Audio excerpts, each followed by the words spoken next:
This is going to be the first real talk of this short retreat. මේ තමයි මෙම කෙටි භාවනා වැඩසටහනේ පළමුවෙනි දේශනය. Last night I was tired, maybe many of you were as well. ඊයේ රෑ වෙනකොට මම බොහොම වෙහෙසටපත් වෙලා හිටියේ. මම හිතන්නේ ඔබ බොහෝ දෙනෙක් එහෙම වෙන්නේ නැති.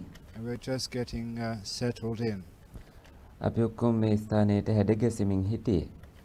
But now hopefully that you're settled into your accommodation. දැන් බලාපොරොත්තු වෙනවා මං හිතන්නේ ඔබ කවුරුත් තමන්ගේ නවාතැනට බොහොම හොඳින් හුරු වෙලා ඇති. Had a good breakfast, those of you eating breakfasts, and the opportunity now to spend the next few days in developing the mind in stillness. උදෑසන හොඳ ආහාර වේලකුත් අරගෙන දැන් ඉදිරියේදී බලාපොරොත්තු වන්නේ ඉදිරි දින කිහිපය තුළ නිශ්චලතාවය උදෙසා stillness උදෙසා මේ ගැඹුරු භාවනා මාර්ගය දියුණු කරගෙන ගැඹුරට යන්නට. What I said last night, that the path to deep meditation is a path of stillness. ඊ රාත්‍රියේ මම ප්‍රකාශ කළේ ගැඹුරු භාවනාවට මාර්ගය කියලා කියන්නේ නිශ්චල භාවයට යන මාර්ගය කියලා. Not concentration. ඒක බලහත්කාරයෙන් කරන වෑයමක් නෙමෙයි. And a simile which I like to give is the simile of the emperor. මේකෙන්දී මම කැමති උපමාවක් යොදාගෙන ධර්මයේ කියලා දෙන්න. ඒ උපමාව අධිරාජ්‍යයා ගැන උපමාව.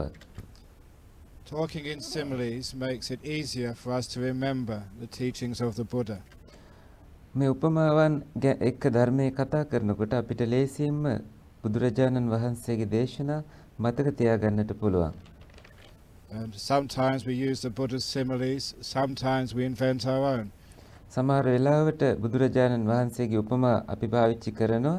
සමහර වෙලාවට අපේ මේවා අපි හදාගෙන ධර්මයේ තේරුම් ගන්නේ. To try and convey the same message. ඒකෙන් අපි එකම දහම් පණිවිඩයමයි දෙන්න උත්සාහ කරන්නේ. Once there was an emperor, and he was, or it, because no one knew whether it was a he or she. එක කාලයක අධිරාජ්‍යයක් හිටියා. කවුරුවත් දන්නේ නැහැ ඒ කවුද කියලා.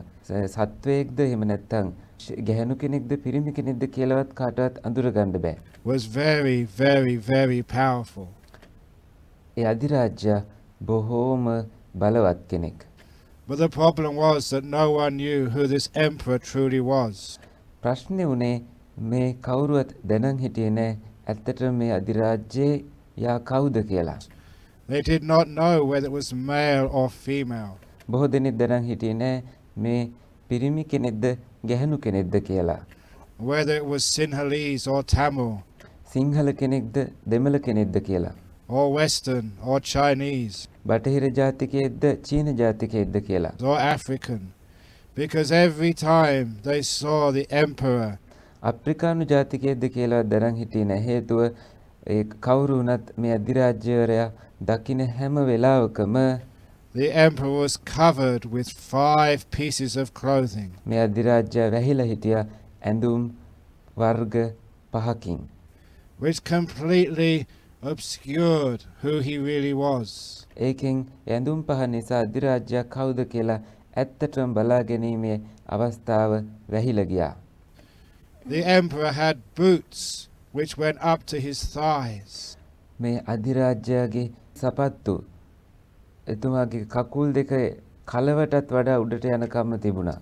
He had trousers which covered the top of his boots and went up to his waist. එතුමාගේ මේ සපත්තු වල උඩ කොටසත් වැහෙන්න තරම් කලිසම තිබුණා. ඒක ඉන දක්වා උඩටම තිබුණ නිසා තවත් ඒ අධිරාජ්‍ය වැහිලා ගියා. He had a jacket which overlapped his trousers. එතුමාගේ ජැකට් එකෙන් කලිසමත් තව ටිකක් වැහිලා ගියා. Which extended in the sleeves to the wrists with a high collar.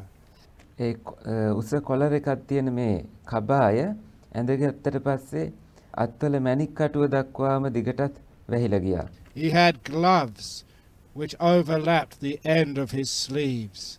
And lastly, he had a helmet which covered his whole face and overlapped the top of his tunic. මේ කබායේ අත් කෙලවරත් වැහෙන්න අත්වැසුම් දාගෙන හිටියේ අන්තිමට හිස් වැසුම මුළු මූණම වැහෙන්න කබායේ උඩ කොටසත් වැහෙන විදියටයි මේ අධිරාජ්‍ය ඇඳුම් වලින් වැහිලා තිබුණේ. Those 5 clothes, the boots, the trousers, the jacket, the gloves and the helmet, covered every square inch of the emperor's skin. සපත්තු, කලිසම, කබාය, හිස්වැස්ම මේ ඔක්කොම අධිරාජ්‍යගේ හැම වර්ග අඟලක්ම හැමේ වහලයි තිබුණේ. So no one knew who he was. ඒ හින්දා කිසිම කෙනෙක් දැන හිටියේ නැහැ ඔහු කවුද කියලා. Or if it was a he, whether they were old or young, whatever race, whatever gender, they could not say. මේ අධිරාජ්‍ය කවුද? තරුණයෙක්ද? මහලුද? කුමන ජාතිකයෙක්ද? ගැහැණු කෙනෙක්ද? පිරිමි කෙනෙක්ද? කවුද කියලා කාටවත් දැක ගන්න විදියක් නැහැ. Because he was always fully clothed. ඒකට හේතුව එතුමා කොයි වෙලේත් සම්පූර්ණයෙන්ම ඇඳුම් වලින් වැහිලා හිටිය නිසා. So the only way to understand what that emperor truly is to take off all the clothes and find out who is this being underneath. මේ අධිරාජ්‍ය කවුද කියලා බලා ගන්න තියෙන එකම ක්‍රමය නම් අපිට තියෙන්නේ ටිකෙන් ටික ඇඳුම් ඉවත් කර කර බලලා මේ කවුද කියලා තේරුම් ගන්න එක විතරයි. And in this simile, the emperor is your mind, is your chitta. මේ උපමාවේ මේ අධිරාජ්‍ය කියලා කියන්නේ ඔබේ මනස, සිත. Always covered over with the 5 senses. කොයි වෙලේත් වැහිලා තියෙනවා සංවේදන පහකින්. Of seeing, hearing, smelling, tasting. දැකීම, ඇහෙන එක, ගඳ සුවඳ දැනීම, රස දැනීම. And physical sensations. ඒ වගේම කායිකව දැනෙන ස්පර්ශ. Because these 5 senses, the Panchayatana, because they're always covering over our mind, we can never know what this chitta really is. පංච ආයතන හැම වෙලේම අපේ හිත වහගෙන ඉන්න නිසා අපිට සිත කියන්නේ කුමක්ද කියලා හරියටම දැනගන්නට ලැබෙන්නේ නැහැ. Who is it that is listening to me right now? Who was it who decided to come here today? කවුද මට මේ දැනට ඇහුම්කන් දීගෙන ඉන්නේ? කවුද තීරණය කළේ මේ වැඩසටහනට එන්න? If it really was anyone at all. කවුරු හරි කෙනෙක්ද කළේ? So we do this practice of meditation to find out what this mind, what this chitta truly is. අපි මේ භාවනා පුහුණුවෙන් කරන්නේ මේ මනස එහෙම නැත්නම් මේ හිත හැබෑටම කුමක්දයි හොයා බලන එකයි. And the only way we can do that is to take off these 5 things covering your chitta. Take away seeing, hearing, smelling, tasting and physical sensations. ඒක කරන්න තියෙන එකම ක්‍රමය තමයි මේ මනස වැහිලා තියෙන පහක් ඉවත් කරන එක. දැකීම, ඇසීම, ගඳ සුවඳ දැනීම, රස දැනීම සහ කායික ස්පර්ශය කියන මේ පහ ඉවත් කිරීම. Till those 5 external ayatanas, 5 external sense bases totally vanish. බාහිර ආයතන පහ සම්පූර්ණයෙන්ම අතුරුදහන් වෙන්න ඕනේ. And when they vanish, what's left can only be the 6th sense, the mind.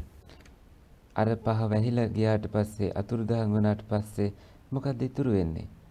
ඒ ඉතුරු වෙන්න පුළුවන් එකම දේ ඔබේ හිත. So part of the job of meditation is to learn how to take off those 5 external senses which cover up the emperor within your chitta, your mind. ඒ හින්දා භාවනාවේ එක අංගයක් තමයි මේ ඇතුළත සිටින අධිරාජ්‍ය කියන ඔබේ සිත වහගෙන ඉන්න පංච ආයතන ඉවත් කරන ආකාරය ඉගෙන ගන්න එක. But it's not an easy thing to do. ඒත් ඒක පහසුවෙන් කරන්න පුළුවන් දෙයක් නම් නෙමෙයි. But this is what we do in meditation. නමුත් ඒකයි අපි භාවනාවේදී කරන්නේ. How do you take off that first covering of seeing? අපි කොහොමද මේ පළමුවෙනි ඇඳුම් ආවරණය දැකීම කියන එක ඉවත් කරගන්නේ? You close your eyes. ඔබට ඔබේ ඇස් වහගන්න පුළුවන්. ඇස් පියාගන්න පුළුවන්. And as I mentioned in Narada Center a couple of nights ago, මම නාරද මධ්‍යස්ථානයේදී රාත්‍රී කිහිපයකට කලින් මතක් කළා that when you close your eyes, first thing you see is blackness. ඇස් පියාගත්තට පස්සේ ඉස්සෙල්ලාම ඔබ දකින්නේ කළුවර, කළු පාට. The inside of your eyelids. ඔබේ ඇස් පියන් වල තියෙන ඇතුල් පැත්ත.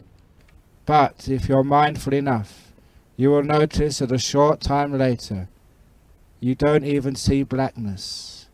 ඔබ බොහෝම ප්‍රමාණවත් සිහියකින් නම් ඉන්නේ. ඔබට ටික වෙලාවකින් කළු පාට පේන්නේ නැති වෙලා යනවා. You see nothing at all. ඔබ කිසිවක්ම දකින්නේ නැහැ. Because the sense of sight turns off. ඒකට හේතුව ඇස් පෙනීම කියන සංවේදනය తాවකාලිකව නතර වීම නිසායි. It ceases temporarily. ඒක తాවකාලිකව නතර වෙනවා. When I was a layman, being a Buddhist in England where there were hardly any other Buddhists, and there were very few places I could go to practice meditation. එංගලන්තයේ ඉදින්දි මම ගිහියෙක් විදියට බෞද්ධයන් ඉතාමත් අඩුයි එහි භාවනා පුහුණු කරන්නට අපිට තිබුණේ ස්ථාන සුළු ප්‍රමාණයක් විතරයි. There was a Zen monastery opened up in the north of England. ඒ කාලේ උතුරු එංගලන්තේ සෙන් බෞද්ධ මධ්‍යස්ථානයක් විවෘත වෙලා තිබුණා. And even though I was a Theravadan, still any place where I could meditate would be a place I would go. මම තේරවාද බෞද්ධයෙක් වුණත් භාවනා කරන්න පුළුවන් නම් ඒ ඕනෑම තැනකට යන එකයි. So I went to this Zen monastery for a weekend meditation retreat. එහිඳ මම මේ සෙන් ආරණ්‍යයට සෙන් ආරාමයට ගියා සත්‍යන්ත භාවනා වැඩසටහනකට සම්බන්ධ වෙන්න. And in the Japanese Zen tradition, we all had to sit in a row facing the wall with our eyes open. ජපාන Zen සම්ප්‍රදායට අනුව අපි හැමෝටම පේලියට ඉඳගෙන බිත්තියකට මූණ දාලයි ඉන්න ඕනේ. ඉඳ ගන්න තිබුණේ. We weren't allowed to close our eyes. අපිට ඇස් පියාගෙන ඉන්න ඉඩ දුන්නේ නැහැ. They had many strange traditions in Zen. Zen සම්ප්‍රදායේ ඉතාමත් අමුතු ක්‍රමවේද තිබුණා. Zen They even had the teacher would come around behind you with a big stick.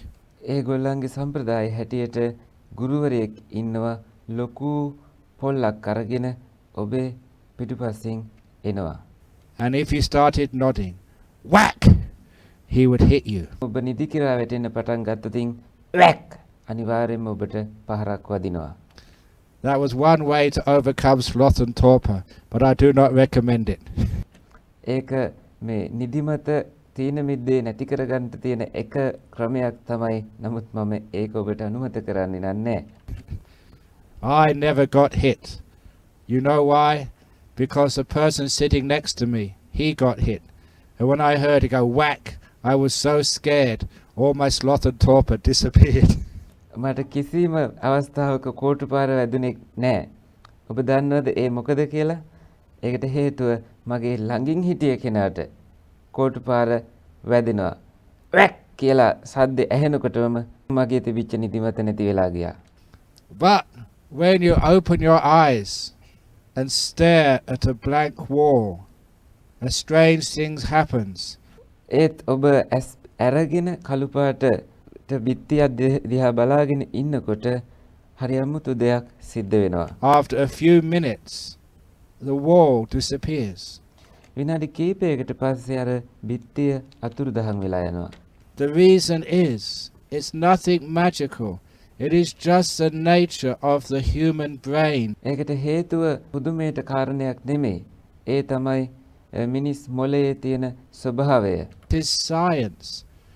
Our human brains are only made to notice what changes.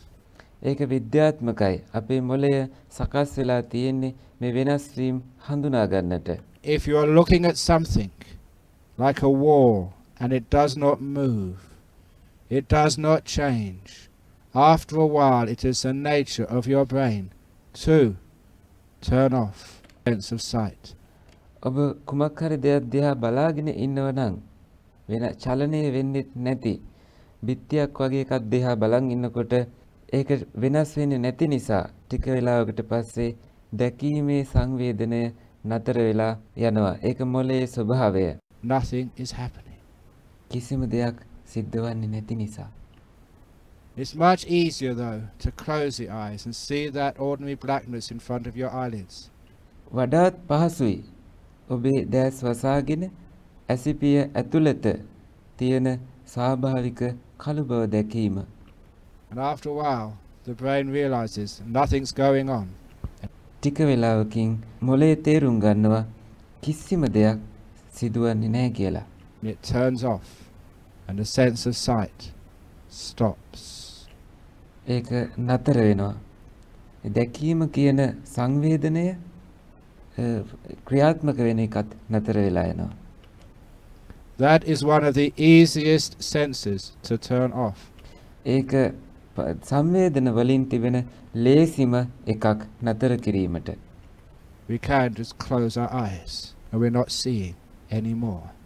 ඔබට ඔබේ ඇස් දෙක පියාගන්න පුළුවන් නිකම්ම ඔබ එතකොට කිසිම දෙයක් දකින්නේ නැහැ. Taste are also very easy senses to turn off. But the two hard ones to turn off is the sense of hearing and the sense of physical touch. අපහසුම එක තමයි ඇහිම කියන සංවේදනය නතර කිරීමත් ඒ වගේම ශාරීරික දැනීම් කියන එක නතර කිරීමත්. Which is why it is good to meditate in quiet places.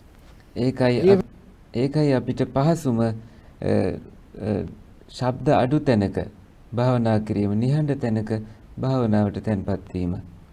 Even if you have the noise of the rain on the metal roofs, that does not matter because it does not change. ඔබ භාවනා කරන තැන ටක්කරන් වහලකට වතුර වැටෙන ශබ්දේ, වැස්සේ ශබ්දේ ඇහෙනවා නම් ඒක ප්‍රශ්නයක් නෙමෙයි. මොකද ඒක වෙනස් වෙන්නේ නැති නිසා. After a while you don't hear it. Can you ටික වෙලාවකින් ඔබ ඒක ඇහුම් කන් දෙන්නේ නැතිම බවට පත් වෙනවා. hear the sound of the rain now? ඔබට ඇහෙනවද වැස්සේ හඬ දැන්? In a few minutes you won't hear it at all. විනාඩි කිහිපයකට පස්සේ ඔබ ඒක කොහෙත්ම ඔබට ඇහෙන එකක් නැහැ. Why? Because it doesn't change and the brain thinks it's not important. ඇයි ඒකට හේතුව? ඒක වෙනස් වෙන්නේ නැති නිසා. ඒත් එක්කම මොලේ හිතනවා ඒක වැදගත් එකක් නෙමෙයි කියලා. This is one reason why when we're meditating in a group we should never make loud sounds. මේක එක දෙයක් අපි දැනගත යුතුයි. භාවනා කරනකොට අපි කවුරුවත් ලොකු ශබ්ද ඇති කරන්නේ නැතුව ඉන්න එක. අපි බොහොම පරිස්සම් වෙන්න ඕන කිසිම හඬක් නොනැගෙන විදියට කටයුතු කරන්න. Or quick sounds which disturb the stillness. ඒ වගේම ශනික ශබ්ද ඒත් අපි ඇති කරන්න හොඳ නැහැ. ඔබේ යම් කෙනෙකුගේ නිහඬතාවයට ඒක තදින්ම බාධා වෙනවා. Because meditators can hear that and it means they cannot turn off the sense of sound. ඒකට හේතුව භාවනා පුහුණු වෙන ඇත්තෝ ඒක දකින්න ඇහෙන්න පුළුවන්. ඒ කියන්නේ ඒගොල්ලන්ට ඇහිම කියන සංවේදනය වසා නතර කරගන්නට ඒගොල්ලන්ට අපහසු වෙනවා. It needs to be understood. Why is it we have no control over our hearing? ඔබ හොඳට තේරුම් ගන්න ඕන ඇයි ඒ කියලා. ඒකට හේතුව තමයි ඇහිම කියන සංවේදනය පිළිබඳව අපිට පාලනයක් නැතිකම. Why is it that people are having a conversation which has nothing to do with us, but we hear it? Why is ඒකට හේතුව මොකක්ද? අපිට ඒක පාලනය කරන්න බැරි. මිනිස්සු කවුරු හරි කතා කර කර ඉන්නවා. අපි නොසිතන දෙයක්. අපිට අදාළ නැහැ ඒක. ඒත් අපිට ඒක ඇහෙනවා. it the sound of a car going out of the car park? We have no business with that. Car එකක් එළියට යන ශබ්දේ අපිට ඇහෙනවා. අපිට ඒකත් එක්ක කරන්න කිසිම දෙයක් නැහැ. නමුත් අපිට ඒක ඇහෙනවා. We have to hear it. One of the reasons is because the way that our human body has evolved over many hundreds and thousands of years. ඒකට එක හේතුවක් තමයි අපේ මනුෂ්‍ය ශරීරය අවුරුදු මිලියන ගාණක් දහස් ගාණක් පරිණාමය වෙච්ච විදිය. It is our sense of hearing which has been the last line of defense. ඒ අපේ ඇසීම කියන සංවේදනය තමයි මනුෂ්‍ය ශරීරයේ මනුෂ්‍යයාගේ ආරක්ෂාවට තිබෙන සූක්ෂමතම අන්තිමම ආයුධය. ඒක අපිට ප්‍රයෝජනවත්. In the middle of the night we hear the burglar because through sound. We can hear the tiger in. අපිට මධ්‍යම රාත්‍රියේදී හොරෙක් හොඳට කොච්චර අපි තද නින්දක හිටියත් අපිට ඇහෙනවා දැනෙනවා. In the forest. In fact, we wake up in the morning to an alarm clock. ඒ වගේම කොටියෙක් මධ්‍යම රාත්‍රියේ කෑ ගහන ශබ්දය අපිට ඇහෙනවා. ඒ තරම් අපේ මේ ශ්‍රවණ ඉන්ද්‍රිය සංවේදී. ඒ වගේම එලාම් ඔරලෝසුවට අපි ටක් ගාලා හැරෙනවා. වැඩි වෙලා යන්න කලින් ඒ අපේ සංවේදනය ඇහිම කියන සංවේදනය ඊටාම සියුම් නිසා. Through something ringing. Because this sense of sound is our safety mechanism. ඇහිම කියන සංවේදනය අපේ ආරක්ෂාව පිණිසයි තිබෙන්නේ. To protect us from harm. විවිධ කරදර වලින් व्यसन වලින් අපිව ආරක්ෂා කරගන්නටයි ඒක තියෙන්නේ. Which is one of the reasons why it is very difficult to turn off the sense of sound. ඒ ශබ්දවල සංවේදන ඒ වගේ හේතුවක් නිසා තමයි අපිට අපහසු වෙන්නේ නතර කරන්න. But if you sit in a quiet place and if any sound happens, you think that's none of my business, none of my. ඔබ නිශ්ශබ්ද තැනක ඉඳගෙන ඉන්නවා නම් ඔබ හිතනවා ඔබට ඇහෙන ඕනෑම ශබ්දයකදී ඒක අපිට අදාළ දෙයක් නෙමෙයි, අයිති වැඩක් නෙමෙයි කියලා. And you stay deep inside, then sound can disappear. ඔබ බොහෝම නිශ්චලව තවදුරටත් රැඳී ඉන්නකොට ඒ ශබ්දයත් ටික වෙලාවකින් නැති වෙලා යනවා. But one of the most difficult of the five senses to settle down, to make still, is your physical body. ඒත් තවත් අමාරුම සංවේදනයක් තමයි ඔබේ ශාරීරිකව දැනෙන වේදනාවන් දැනීම නතර කිරීම. ඒක ඇහිීමටත් වඩා අපහසු වෙන්න පුළුවන්. The sensations which you experience in your body are constant. ඔබේ ශාරීරික ඔබට දැනෙන සංවේදනාවන් නිරන්තරයෙන්ම පවතින දේවල්. One person in Thailand reminded me a long time ago that it's very hard to sit perfectly still. තායිලන්තයේදී අපට කාලයකට කලින් එක පුජ්‍යලයක් මට කියනවා ඉඳගෙන සිටීම දැනෙන සංවේදන හරි අපහසුයි කියලා. Why? Because there's always something itching. ඒකට හේතුව තමයි කොයි වෙලේත් කොහේ හරි කසන ගතියක් හෝ අපිට දැනීම. There's always something which is aching. එක්ක කොහේ හරි වේදනාවක් මතුවෙනවා. We can see even now people moving. Why are you moving now? To find a better piece of comfort. අපිට දැනටත් සමහර අය එහෙ මෙහෙ ඇඟ සකස් කරනවා පේනවා. ඇයි එහෙම කරන්නේ? ඒ අපේ ශාරීරික අපිට පහසු ඉරියව්වක් තෝරා ගන්න ඕන නිසා.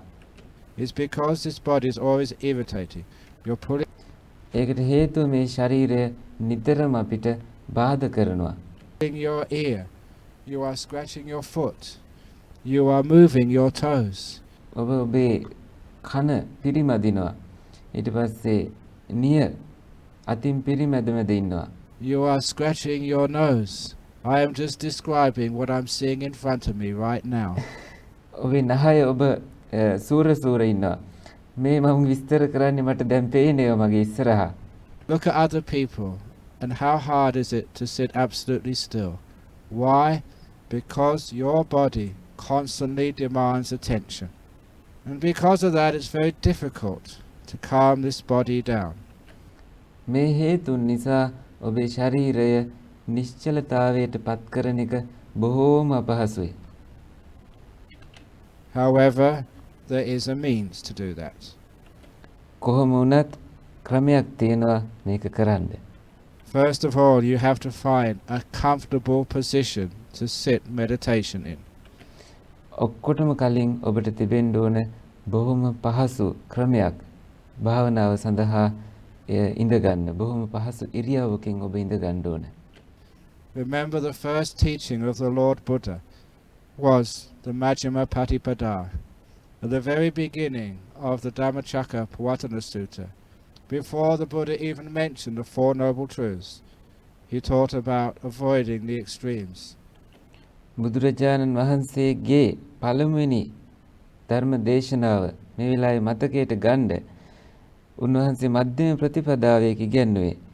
ඉස්සෙල්ලාම චතුරාර්ය සත්‍ය උගන්වන්නත් ඉස්සෙල්ලා බුදුරජාණන් වහන්සේ දේශනා කළේ පහසු ඉරියව්වක ඉඳ ගැනීම අවශ්‍යයි කියලා. Of practices which tire and wear out the body, and also sensory indulgence. ශාරීරිකව තිබෙන යම්කිසි වේදනාවක් ඔබව මුලින්ම ඒ සංවේදනයේ අතුරුදහන් වීම අවශ්‍ය වෙනවා. And his first 5 disciples thought that he'd missed that middle path.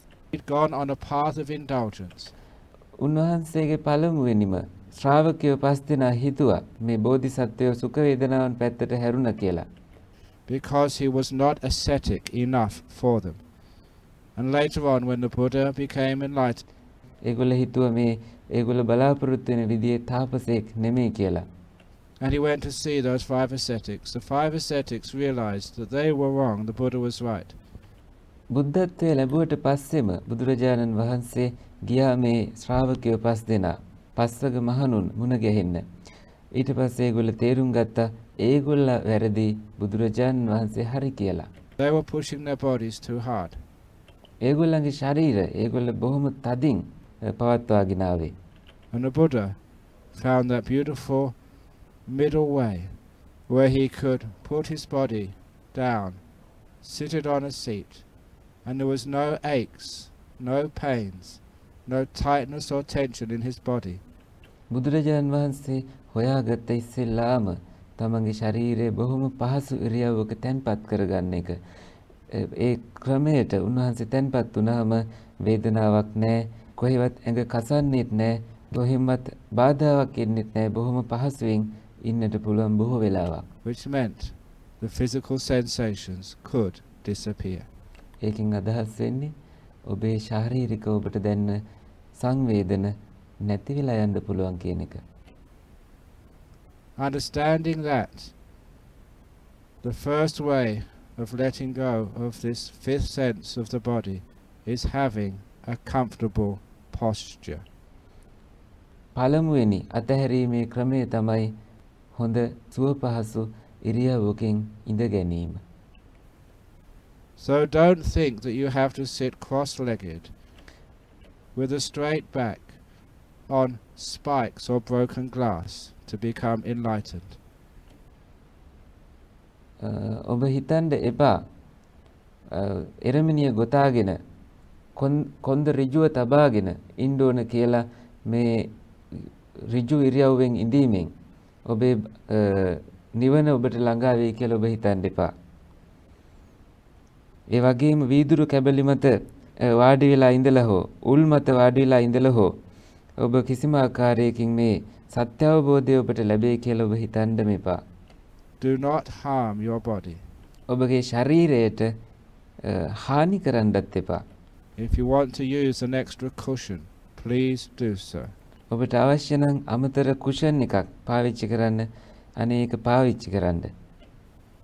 If you need to sit on a chair, please do so.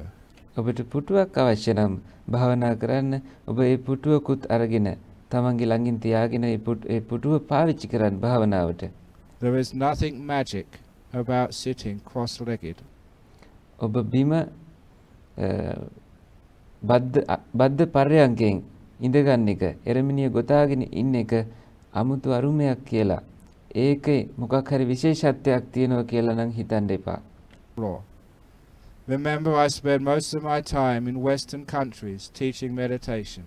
මතක තියාගන්න මම බටහිර රටවල බොහෝ කාලයක් භාවනාව උගන්වමින් හිටියා.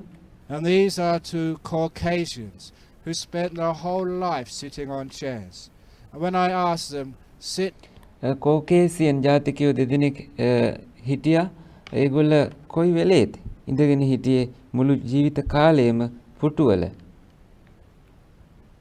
Down on the floor and cross your legs in full lotus, back straight, chin in, and meditate.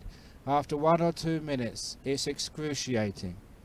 මේ දෙදෙනා බොහෝ වේලාවක් බද්ධ පර්යංකයෙන් බිම වාඩි වෙලා ඉන්න කියලා කිව්වට පස්සේ උඩුකය ඍජුව තබා ගනිමින් නිකට ඇතුළට නමාගෙන භාවනා කරන්න කියලා කිව්ව ගමන් විනාඩියක් දෙකක් ගියාට පස්සේ ඒක ඒගොල්ලන්ට බොහොම වේදනාකාරී දෙයක් බවට පත් වෙනවා. The same thing which the US Marines do in Guantanamo Bay. It is called stress postures, and it's against the law. ඒ වගේම ගුවන්ටනාමෝ බේ වල එක්සත් ජනපද සොල්දාදුවන්ට නම් ඒක නීතියට පටහැනි වූ පීඩාකාරී ඉරියව්වක් විදියටයි හඳුන්වන්නේ. So do not put yourself in a stress posture for too long. ඒ හින්දා ඔබ පීඩාකාරී ඉරියව්වක වැඩි වේලාවක් ඉන්න එපා. Because all that does is creates pain in the body. මොකද ඒකෙන් වෙන්නේ එකම දෙයයි. ඒ කියන්නේ ඔබේ ශරීරයට තව තවත් වේදනාව ලැබෙන එක විතරයි. Which makes it very difficult for you to let go of the body and for the sense of touch to disappear. ඒකෙන් අදහස් වෙන්නේ ඔබේ ශරීරය ඔබට අතහැර දැමීම, ස්පර්ශ සංවේදනය අතුරුදහම් කිරීම කියන මේ දෙකම ඔබට තව තවත් අපහසු වීම. So the first thing is to get a comfortable posture. Obviously not a posture which you will fall asleep in. ඒ හින්දා පළමුවෙනිම දේ තමයි ඔබ පහසු ඉරියව්වක තැන්පත් වීම. නිදිමත ගේන ඉරියව්වකින් ඔබ තැන්පත් වෙන්න එපා. But also not a posture which you find too much tightness and tension. ඒ වගේම මේ ඉරියව්ව ඔබ බොහෝ වෙහෙසටපත් කරන හෝ ආතතිය ඇති කරන ඉරියව්වක් නොවිය යුතුයි. For a long time I have been teaching people that if you do get an ache or a pain in the meditation, it's much better to move than to endure. මම බොහෝ කාලයක් භාවනාව උගන්වනවා. මගේ භාවනාවලදී මම මගේ භාවනා පුහුණු වෙන අයට මම කියලා දෙන්නේ කැක්කුමක් හරි වේදනාවක් හරි ශාරීරිකව දැනුනොතින් ඒක ඉඳදරාගෙන ඉන්නවට වඩා අවශ්‍ය වෙන්නේ ඉරියව්ව වෙනස් කිරීම. ඒකයි සුදුසු වෙන්නේ. If it's at the beginning of the meditation, fine, endure, because it's usually just a bit of restlessness. භාවනාව ආරම්භයේදීම ඔබට මේ නොසන්සුන්තාවයක් පවතින්න පුළුවන්. ඒක චුට්ටක් විඳ දරා ගන්න එක ප්‍රශ්නයක් නෙමෙයි. But if it's during the middle of the meditation and you say you have a pain in your knee, very slowly and mindfully, without opening your eyes, just move.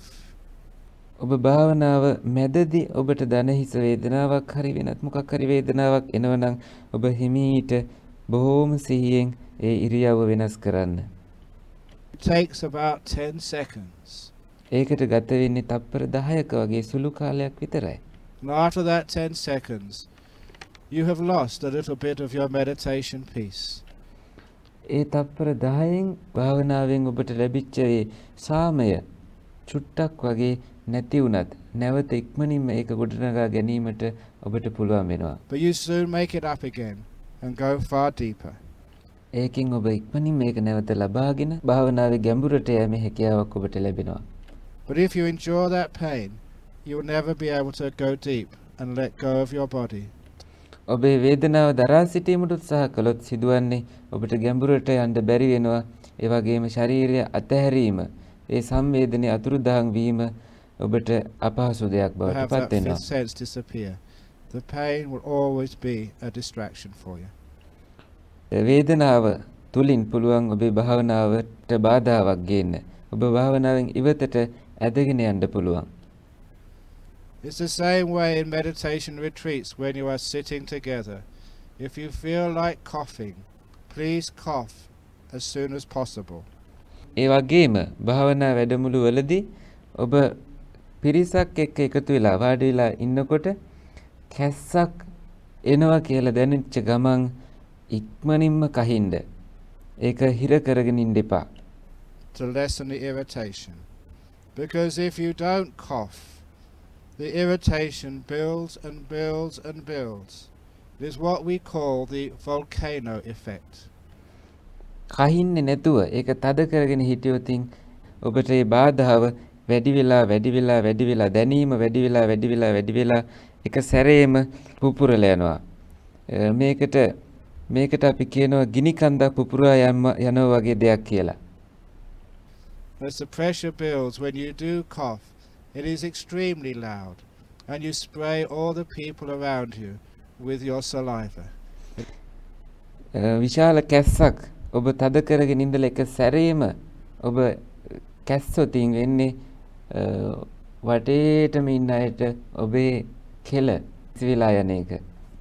It is not a healthy thing to do. ඒක ශරීර සෞඛ්‍යයට හොඳ දෙයක් නෙමෙයි. එහෙම කරන්න එපා. That's much better. A little cough like that, instead of which really disturbs everybody. පුංචි කැස්ස හොඳ දෙයක්. එහෙම කියලා ලොකු කැස්සකට එනකන් ඉඳලා ඔබ කැස්සුතින් ඒක භාවනාවට බාධාවක්මයි. So, be kind and wise to your body. It can settle down and disappear. ඒ හින්දා ඔබ ශරීරයට බොහොම කාරුණික වෙන්න, නුවණැති වෙන්න. ඔබ බුද්ධිමත් ඉන්නකොට ඔබට දැනෙන දේවල් හැම්පත් වෙලා ඒව නොදැනී යන්න පටන් ගන්නවා. However, it's not an easy thing to do. ඒ කොහොමුණත් ඒක ලේසි දෙයක් නෙමෙයි කරන්න. Because there are always irritations in this body. Even ඒකට හේතුව කොයි වෙලේත් ඔබේ ශාරීරික අපහසුතාවයන් මතුවෙන එක. no matter how well you find a posture. කොච්චර හොඳ ඉරියව්වක හිටියත් වැඩක් නැහැ. So we have to somehow take our attention away from this body.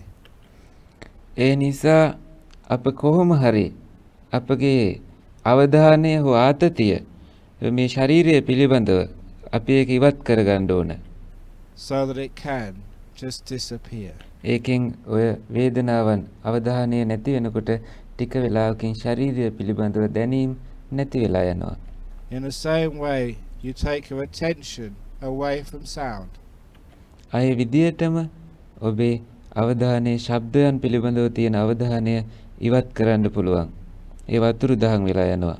And then it disappears, like the sound of the rain disappeared. ඒක නිකන් අතුරු දහන් වෙලා යනවා. අර වැස්ස පිළිබඳව ශබ්දය නොදෙනී යනවා වගේ.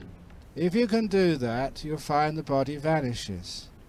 And this is an important part of the meditation. ඔබට ශරීරය පිළිබඳ අවධානය ඉවතට ගැනීමට පුළුවන් වුණොතින් To experience the body just disappearing. ඒ ශරීරය පිළිබඳව අත්දැකීම් නැතිවීමට පටන් ගන්නවා. When I teach this to the lay community, sometimes for the first time in their life they cannot feel their hands.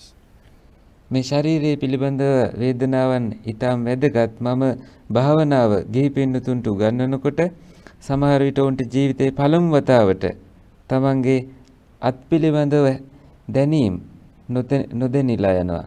And very often they get afraid. Many times people have come to me and said, I was meditating, I was becoming peaceful. Now I suddenly realized I can't feel my legs. Ah! බොහෝ අවස්ථාවල මිනිස්සු මේකට බය වෙනවා.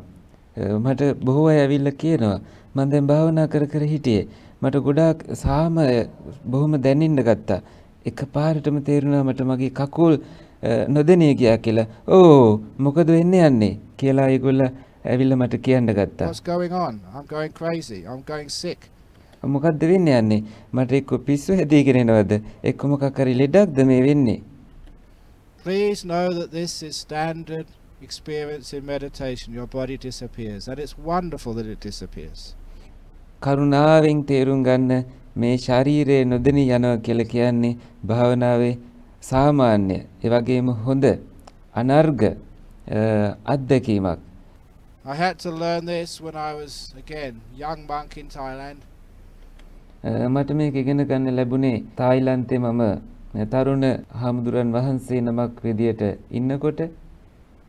In those days, was meditating in the jungle. Remember, I was Western monk.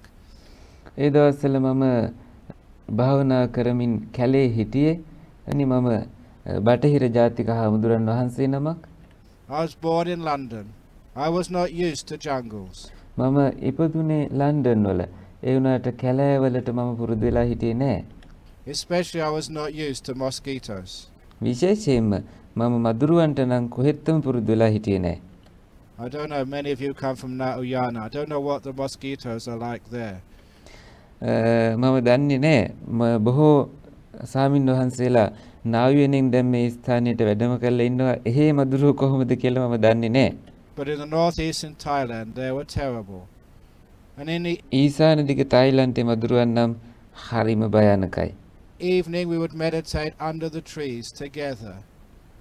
අපි හවසට සාමූහිකව ගස් යට භාවනා කරමින් හිටියා. And the mosquitoes would cover your arm.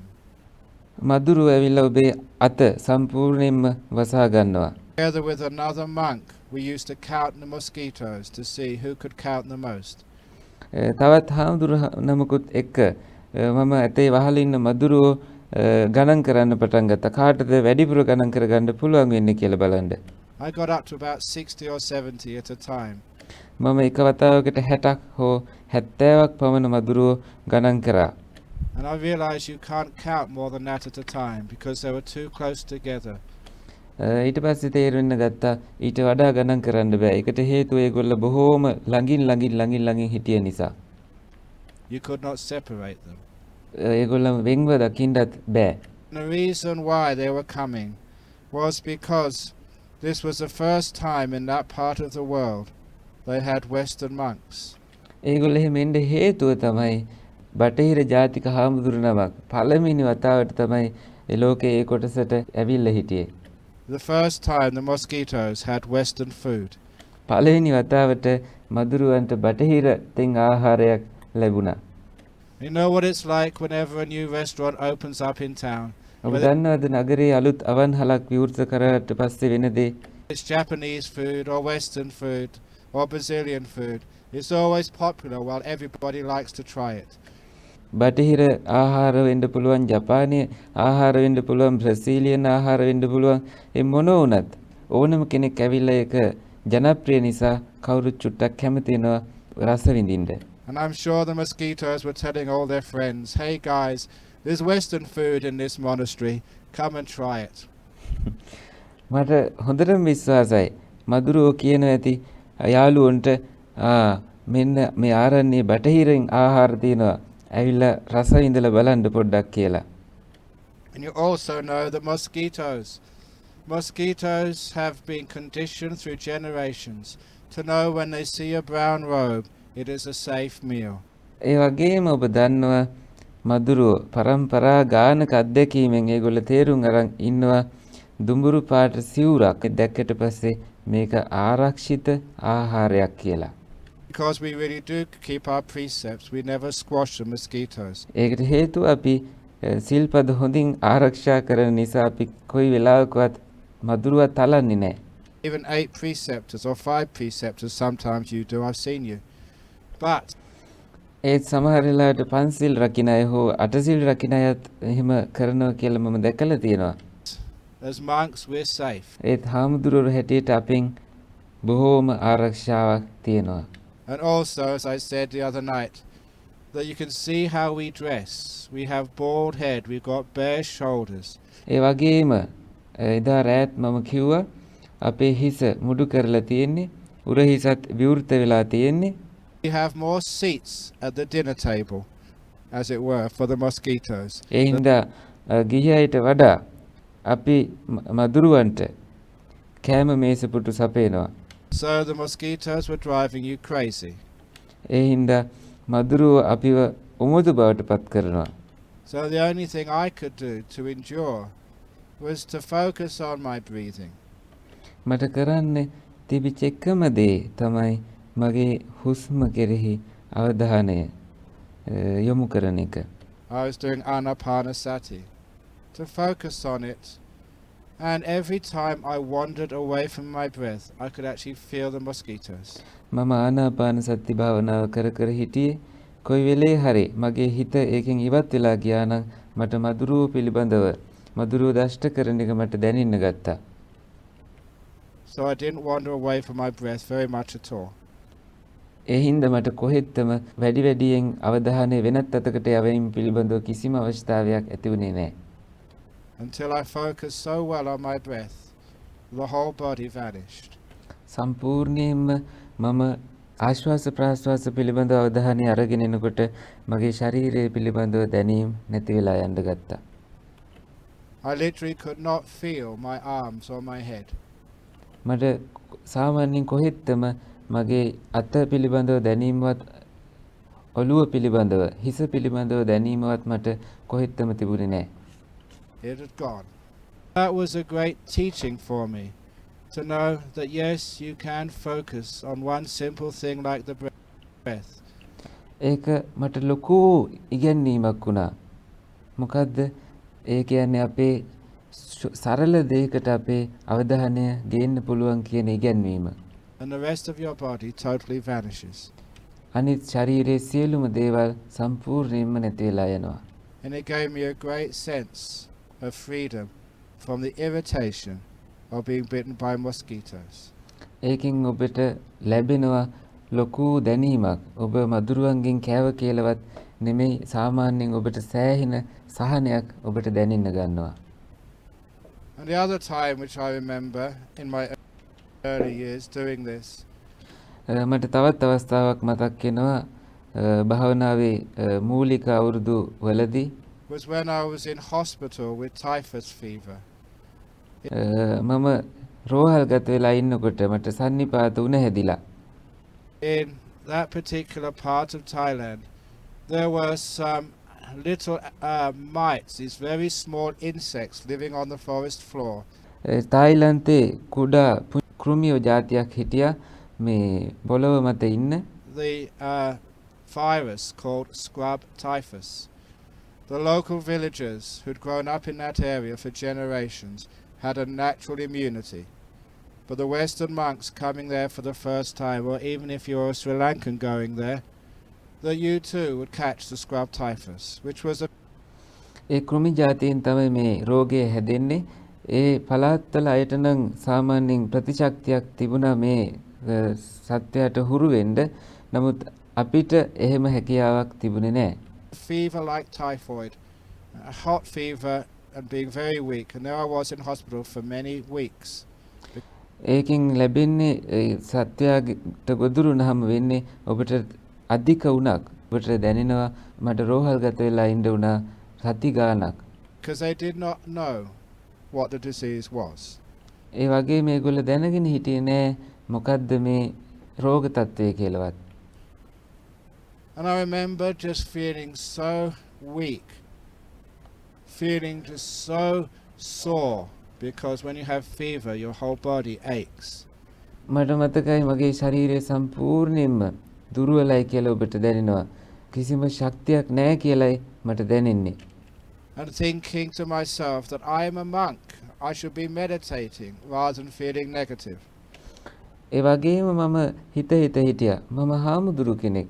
ඒ හින්දා මම භාවනා කරන්න ඕනේ මේ ශාරීරික වේදනාව අමතක කරලා.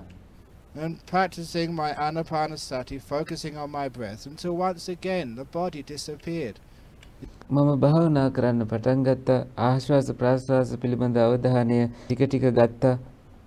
ආපහු වතාවක් මගේ ශරීරය නැති වෙලා යනවා කියලා මට දැනුණා. You couldn't feel the fever, you couldn't feel the achy body, you couldn't feel any tiredness. ඔබේ ශරීරය ඔබට කොහෙත්ම දැනෙන්නේ නැති වෙලා ගියා. ඔබට කොහෙත්ම දැනීමක් නැති වෙලා ගියා. එකම උණ පිළිබඳව වේදනාවක්වත් ඔබට තද ගතියක්වත් කොහෙත්ම දැනුන්නේ නැහැ. And it was a wonderful gift to be able to have this freedom from the ache and pain of the body. මේක බොහොම වටින තෑග්ගක්. මේ ශාරීරිකව දැනෙන වේදනාවන් වලින් නිදහස් වීම කියන සුවය දැනෙනකොට By just letting this body totally disappear. සම්පූර්ණයෙන්ම මේ ශරීරය නැති වෙලා යන්න දෙන එක. It is one of the reasons why in the last years of the Buddha said the only time he had freedom from the physical suffering of an old body was when he went into the jhanas, where it was බුදුරජාණන් වහන්සේගේ අවසාන කාලයේදී උන්වහන්සේට ශරීරය පිළිබඳව පහසුවක් දැනුණා කියලා උන්වහන්සේ දේශනා කළේ උන්වහන්සේ ගැඹුරු භාවනාවට ගියාට පස්සේ ධානවලට ගියාට පස්සේ උන්වහන්සේට බොහොම සුවයක් දැනුනේ. එතෙක් ශරීරය වේදනාකාරී වුණා. free from the physical sensations of the body. සම්පූර්ණයෙන්ම නිදහස් භෞතිකව තමන්ගේ ශාරීරයෙන් ඔබට දැනෙන වේදනාවන් වලින්. It can be done. You can do it. But when it happens, please know it happens stage by stage. Part of your body disappears first of all, then other parts, and other parts. ඒක වෙනකොට ඔබ බොහෝම සිහියෙන් ඉන්න ඕනේ. ටිකෙන් ටික ඔබේ ශරීරය අතුරුදහන් වෙලා යනකොට ඔබ සිහියෙන් ඉන්න ඕනේ. එක කොටසක් ඊට පස්සේ තවත් කොටසක් ඒ විදිහට ටිකෙන් ටික නොදෙනී යන්න පටන් ගන්නෙ. As your awareness of your physical body vanishes. ඒකින් සම්පූර්ණයෙන්ම ඔබ ශරීරය පිළිබඳව දැනීම නැති වෙලා යනවා. One of the brilliant ways of allowing your body to vanish ඊටාම අනර්ගතම ක්‍රමයක් තමයි ඔබේ ශරීරය නැතිවීමට සලස්වන is by doing the breath meditation, the anapanasati. ඒ තමයි හුස්ම පිළිබඳව භාවනාව, ආනාපාන සති භාවනාව. It is one of the reasons why the Buddha taught anapana. ඒ නිසයි බුදුහාමුදුරුවෝ මේ ආනාපාන සතිය පිළිබඳව ඉගැන්වුවේ. Sometimes that people say there are many objects you can watch in meditation. සමහර වෙලාවට සමහර මිනිස්සු කියනවා ඔබට බොහෝ අරමුණු භාවනාවේදී දකින්න පුළුවන් කියලා. Why was anapanasati considered one of the best, if not the best? හොඳම එක නැත්තම් හොඳම ඒවයින් එකක් විදියට ඇයි මේ ආනාපාන සතිය කියලා තියෙන්නේ? And it is because it happens naturally if you don't even look for the breath. ඒකට හේතුව තමයි ඔබ ආශ්වාස ප්‍රශ්වාස පිළිබඳව බලන් නොහිටියත් ඒක සාමාන්‍යයෙන් සිදුවීම. If you sit perfectly still and your body doesn't move, it has to disappear. Why? It is because nothing is happening there. ඔබ සම්පූර්ණයෙන්ම නිශ්චලව ඉඳගෙන ඉන්නවා නම් ඔබේ ශරීරයේ කිසිම දැනීමක් නැති වෙලා යන්න ඕන. ඔබට ඒක ඔබේ ශරීරයේ කිසිම දෙයක් නැති වෙලා ගියාම ඒක ස්වාභාවිකව සිද්ධ වෙන දෙයක්. හේතුව කිසිම දෙයක් ඇතුලේ සිද්ධ වෙන්නේ නැති නිසා.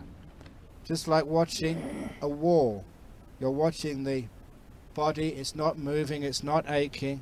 After a while it just vanishes. It just only knows what is changing or moving.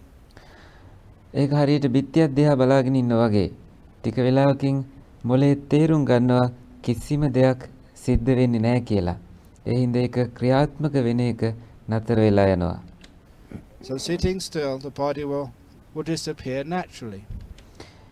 බොහොම නිශ්චලව ඉඳගෙන ඉන්නකොට සාමාන්‍යයෙන් නිකම්ම ස්වාභාවිකවම ශරීරය නැති වෙලා යන්න පුළුවන්. Everything which is still vanishes.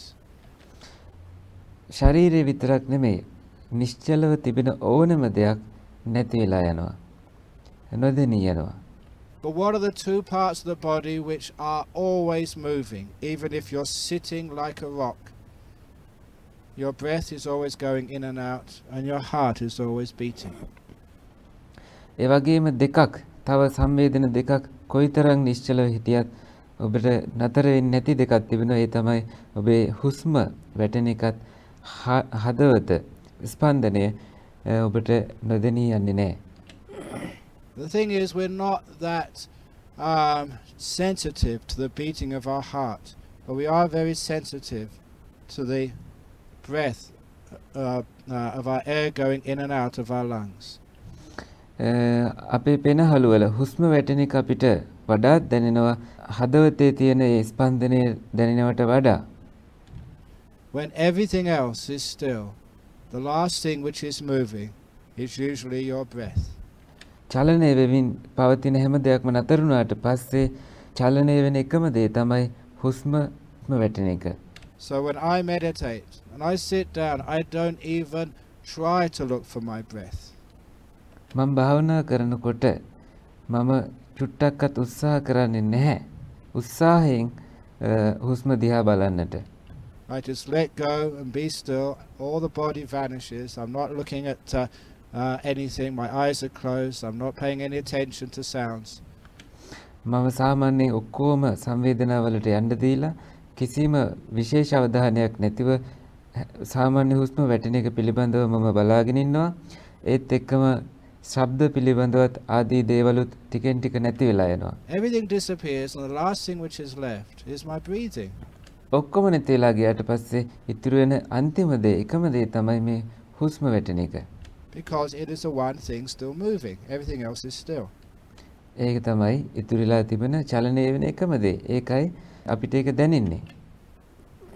And it's a skill to be able to let go of the perception of the breath. ඒක අපේ තියෙන එක්තරා හැකියාවක් කුසලතාවයක් මේ හුස්ම වැටීම පිළිබඳව දැනීම අතහරින එක. And the way it is done, very well described by the Buddha in Anapana Sati Sutta. ඒ ක්‍රමය කොහොමද ඒක කරන්නේ කියලා බුදුරජාණන් වහන්සේ ආනාපාන සති සූත්‍රයේදී බොහෝම ලස්සනට විස්තර කරලා තියෙනවා. Is that you just calm that breath down and you focus right in the center of that breath, the breath happening right now in this. ඔබ සාමාන්‍යයෙන් සංසුන් වෙලා අවධානය යොමු කරනවා මොකද්ද වෙන්නේ කියලා, මේ මොහොතේ වෙන්නේ කුමක්ද කියලා බොහෝම සිහියෙන් ඔබ බලාගෙන සිටනවා. Moment. And after a while, you don't notice whether it's an in-breath or an out-breath. ටික වෙලාවකින් ඔබට දැනෙන්නේ නැති වෙලා යනවා මේ ඇතුළට එන හුස්මද පිට වෙලා යන හුස්මද කියලා ඔබට නොදැනී යනවා. So both look the same in the moment. ඒකට හේතුව ඒ දෙකම එක මොහොතේදී සමව ඔබට දැනීම. You even know whether it's the beginning of a breath, the middle of an in-breath, or the end of the in-breath. ඔබ ඒ වගේම දන්නේ නැහැ මේ මුලද මැදද අගද කියලා ඇතුළට එන හුස්මේ හෝ පිටට යන හුස්මේ. The classic simile is that taught by Acharya Buddhaghosa in Visuddhimagga. Buddhaghosa අටුවාචාර්ය හාමුදුරුවෝ විසුද්ධි මාර්ගයේ උගන්වලා තියෙන සම්භාව්‍ය උපමාවක් තියෙනවා මේකට. Where he described a carpenter sawing a piece of wood. First begins sawing a piece of wood. He can see the handle of the saw, the tip of the saw, and maybe the whole plank of wood. උන්වහන්සේ එතෙන්දී පැහැදිලි කරනවා ලී කොටයක් කියතකින් ඉරණ උපමාව. ඒ උපමාවේදී මුලත් මැදත් අගත් කියන තුනම දකින්න පුළුවන්. ඒ කියත ගමන් කරන ආකාරයට. But as you focus in, after a short while, all the carpenter can see is the one or two teeth of the saw. ඔබ හොඳට අවධානය යොමු කරනවා නම් හොඳම අවධානයේ ඉන්නකොට ඔහුට පේන්නේ කියතේ තියෙන එක දතක් හෝ දත් දෙකක් වගේ කොටසක් පමණයි. Between beginning or end, in or out breath, is just breath. Soon, the breath will disappear. And with it, the whole of your physical body. හුස්ම රැල්ල නැති වෙලා යනවත් එක්කම සම්පූර්ණ ශරීරයත් නැති වෙලා යනවා. The last part of your body has gone. ඒකෙන් අන්තිමම කොටස ඔබේ ශරීරයේ සම්බන්ධව ඒ ඔක්කොම දැන් ගිහිල්ලා. That's why usually what happens next, people see what you all know is called the nimitta. ඒකයි අන්තිමට ඊළඟට සිදුවෙන දේ පිළිබඳව අපි ටිකක් අවධානය යොමු කරමු. the beautiful light which appears in the mind. And that light which appears in the mind is not a physical light. You are not seeing it with your eyes. මිනිස්සු ඔබ අපිට ඇවිල්ලා කියනවා ලොකු ආලෝකයක් ඔබට පේනවා කියලා. ඒ ඔබ දකින ආලෝකය ශාරීරිකව ඔබ දකින දෙයක් නෙමෙයි. ඒ ඔබේ මනස. We are very fortunate to be meditating this week here in Bandra-Wela, in the clouds, in the mist, where it's raining. අපි බොහොම වාසනාවන්තයි මේ බණ්ඩාරවෙල මේ සතියේ භාවනා කරන්න ලැබිච්ච එක. වලාකුළු තියෙන මීදුම වැටෙන පරිසරයක මේ විදියට භාවනා කරන්න ලැබීම අපි බොහොම වාසනාවන්තයි. You can never believe that that must be the sun shining in your eyes. ඔබට කොහෙත්ම විශ්වාස කරන්න බැරි වෙයි ඒ ඉර එළිය පායලා වගේ ඔබේ ඇස්වලට ඇట్లా තියෙන ඉර එළියයි කියලා ඔබට හිතන්න කොහෙත්ම බෑ. There is no sun this week. මේ මුළු සතියෙම ඉර නැති හින්දා. We're in clouds. You can never believe that that must be the headlight of a car. It's not. It's a limiter. ඔබට කොහෙත්ම හිතන්න බෑ ඒ කාර් එක තියෙන හෙඩ්ලයිට් එකයි ඔබේ මූණට වැටලා තියෙන්නේ කියලා. එහෙම දෙයක් නෙමෙයි. ඒ නිමිත්තයි ඔබ දකින්නේ. No one is shining a flashlight into your face. It's a limiter. කිසිම කෙනෙක් ඔබේ මූණට ෆ්ලෑෂ් ලයිට් එකක් අල්ලගෙන ඉන්නෙත් නැහැ. ඒත් ඔබ දකින්නේ ඔබේ නිමිත්තයි. I mention this because so many people who experience a nimitta for the first time. මම මේක කියන්න හේතුව බොහෝ දෙනෙක් මේ නිමිත්ත මුල් වතාවටම අත්දකින අය I think that it's not a real one. They're imagining it. ඒගොල්ලෝ හිතනවා මේ නියම එකක් නෙමෙයි. ඒගොල්ල අනුමාන කරනවා මේක Or it's some natural phenomena. ඒක ස්වාභාවිකව සිද්ධ වෙන සංසිද්ධියක් කියලා. In the experience I've had teaching this meditation for so many years, මම භාවනාව අවුරුදු ගාණක් උගන්වීමේ අත්දැකීමත් එක්ක 99.9% of the time it is a real nimitta. Don't doubt it. සැක කරන්න එපා. 99.9%ක්ම ඒ නියම නිමිත්තයි ඔබ දකින්නේ. ඒ ගැන සැක කරන්න එපා කොහොමවත්. It's a mind. Because that's what this nimitta is. A nimitta is a sign. This is like the sign of your chitta, of your mind. ඒ මනසයි. ඒක නිකන් සංඥාවක් ඔබේ සිත පිළිබඳව. ඒ පිළිබඳව ඔබ තේරුම් ගත යුතුයි. It's just how it appears to most people. ඒ විදියට තමයි බොහෝ දෙනෙකුට ඔබේ මනස පිළිබඳව දකින්න පුළුවන් වෙන්නේ. බොහෝ දෙනෙට ඒක ලොකු ආලෝකයක් විදියටයි දකින්න පුළුවන් It's a වෙන්නේ. beautiful light which appears in the mind. It does not matter what color it is. It does not matter what shape it is. What's important is its beauty and intensity, which will grow as the meditation deepens. ඔබේ භාවනාවේදී ඒ නිමිත්තේ පාට පිළිබඳවත් පෙනුම පිළිබඳවත් කුමන ආකාරයකින්ද තියෙන්නේ කියලාවත් නෙමෙයි වැදගත් වෙන්නේ. ඔබ ගැඹුරට ඒ පිළිබඳව නිමිත්ත හරහා භාවනාවේදී දියුණුවටපත් වෙන එකයි වැදගත්ම දේ. The important thing is, now the five senses have stopped, and now you're getting to know the mind. ඔබේ දැනීම් පහ සංවේදන පහ දැන් නතර වෙලා තියෙන්නේ. ඔබ දැන් මනස තව තවත් දැනගන්නට පටන් ගන්න එක. It's just how it appears to most people. There's a beautiful light which appears in the mind. It does not matter what color it is. It does not matter what shape it is. What's important is its beauty and intensity, which will grow as the meditation deepens. භාවනාව ගැඹුරට යද්දී ඔබට වැදගත් වෙන්නේ මේ නිමිත්ත පිළිබඳව ඒකේ පාටවත් හැඩයවත් කියන එක මොකක්වත් නෙමෙයි.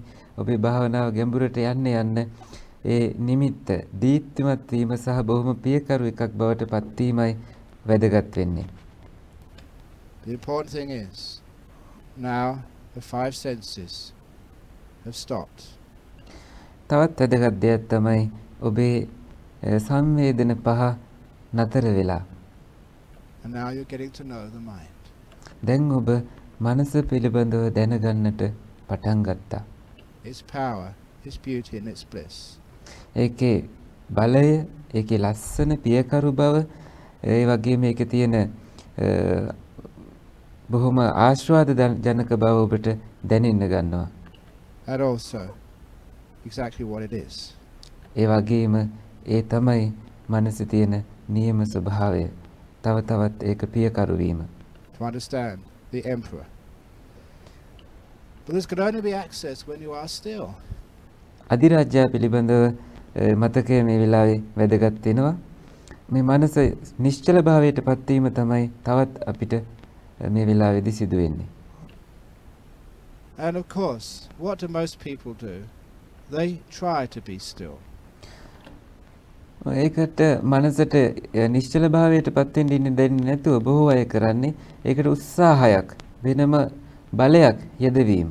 And the reason what happens then is you don't even sort of get past what they call first base. You end up thinking with restlessness, with a wandering mind. සිතුවිලි හරහා ඔබ දැඩිසේ උත්සාහයක් ගන්නවා මේ මනස තැම්පත් කරගන්න. ඒකෙන් ඔබට භාවනාව සාර්ථක කරගන්න හම්බෙන්නේ නැහැ පළවෙනි පියවරේදීම. The reason is because you are trying too hard. ඒකට හේතුව තමයි ඔබ දැඩිසේ උත්සාහ කිරීම. The reason I asked for a glass of water this morning was not that I'm going to be thirsty. මම මේ වතුර වීදුරුවක් මේ උදේ ඉල්ලන්න හේතුව ඒ කියන්නේ මට තිබහ හැදෙයි කියලා නෙමෙයි. I wanted to use this as a demonstration for you. මේක මට ඔබට දෙයක් කියලා දීමේ උපකරණයක් විදිහට පාවිච්චි කරන්න ඕන නිසායි මම මේ වතුර වීදුරුවක් ඉල්ලගත්තේ. The water stands for your body and mind. මේ වතුරෙන් අදහස් වෙන්නේ ඔබේ මනසත් කයත් කියන දෙක. Now I'm going to make this water perfectly still. වීදුරුව ඇතුලේ තියෙන වතුර සම්පූර්ණයෙන්ම නිශ්චල කරන්නටයි උත්සාහ කරන්නේ. How do you make water perfectly still? Okay, I'm going to hold it still and I'm going to concentrate. කොහොමද ඔබ මේ වතුර නිශ්චල කරන්නේ? ඔන්න බලන්න දැන් මම මේ වතුර වීදුරුව අතේ තියාගෙන නිශ්චල කරන්න උත්සාහ කරන මේක අල්ලගෙන ඉන්නවා.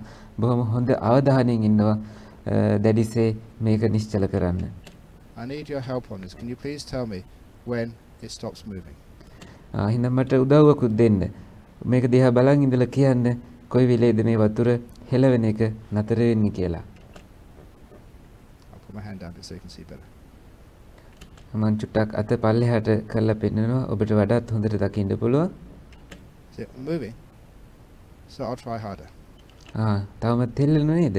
මම එහෙනම් තව ටිකක් තදින් උත්සාහ කරන්නම්. I'm really focusing. මම හොඳටම අවධානයෙන් ඉන්නේ. හොඳට ඉලක්ක කරලා ඉන්නේ වතුර පිළිබඳව. Strange, when I try to focus it moves more. මම ඒකට තව තවත් අවධානය දෙන්න හරි පුදුමයි. ඒක තව තවත් හෙලවෙන්න ගන්නවා. Okay, I'll concentrate. තව චුට්ටක් එහෙනම් මම මේකට තව දැඩිසේ අවධානය යොමු කරලා බලනවා. I'm really trying my best to hold this still. මගේ උපරිම උත්සාහය මම දැන් මේක නිශ්චල කරන්නට යොදලා තියෙන්නේ. Am I succeeding? Now do you understand why you haven't had any success in your meditation? තාම මේක නිශ්චලුනේ නැහැ. දැන් ඔබට එහෙනම් තේරෙනවා ඇති ඇයි ඔබේ මනස තවමත් නිශ්චල වෙලා නැත්තේයි කියලා. You can't hold water still. No more than you can hold your body and mind still. ඔබට මේ වතුර නිශ්චලව තබාගෙන යන්නට තබන්න බෑ. ඔබට තබාගෙන ඉන්න බෑ. ඒ වගේම තමයි ඔබට ඔබේ මනසත් ශරීරයත් මේ දෙකත් නිහඬව නිශ්චලව තබා ගන්නට බැරි බව ඔබ තේරුම් ගත යුතුයි මේ පිළිබඳ දැඩි අවධානය තුලින්. If you hold it, try, you just create more movement. ඔබ අල්ලගෙන ඉන්නව නම් ඒක තව දුරටත් කොච්චර උත්සාහ කළත් ඒක සෙලවෙනව මිසක් නිශ්චල වෙන බවක් පේන්නේ නැහැ. But of course, those of you who've seen the ceremony before, it's so easy. මේක කලින් දැකලා තියෙන අය මේක බොහොම ලේසි දෙයක්. You just put the thing down. ඔබ මොකද කරන්නේ? ඒක බිමින් තියනවා. වතුර වීදුරුව හිමීට බිමින් තියනවා. But please notice, I'm going to do this again. Those in the front row, when I put it down, it moves more. හොඳට අවධානයෙන් ඉන්න. මේ ඉස්සරහා ඉඳගෙන ඉන්න අය චුට්ටක් බලන්න. මම මේක තියනකොටම ඒක තවදුරටත් හෙලවෙන්න ගන්නවා. වැඩිපුර හෙලවෙන්න ගන්නවා. When you let go and stop striving, the mind gets more restless than it was before. ඔබත් මේක අතහරින්න මනසෙදිත් මේක උත්සාහ කරනකොට මේක අතහරින්න මුලදී මේක කලින්ට වඩා සැලවෙන්න ගන්නවා, චංචල වෙන්න ගන්නවා, නොසන්සුන්තාවයටපත් වෙනවා. But don't interfere. ඒත් ඔබ බය වෙන්න දෙයක් නැහැ. Be patient.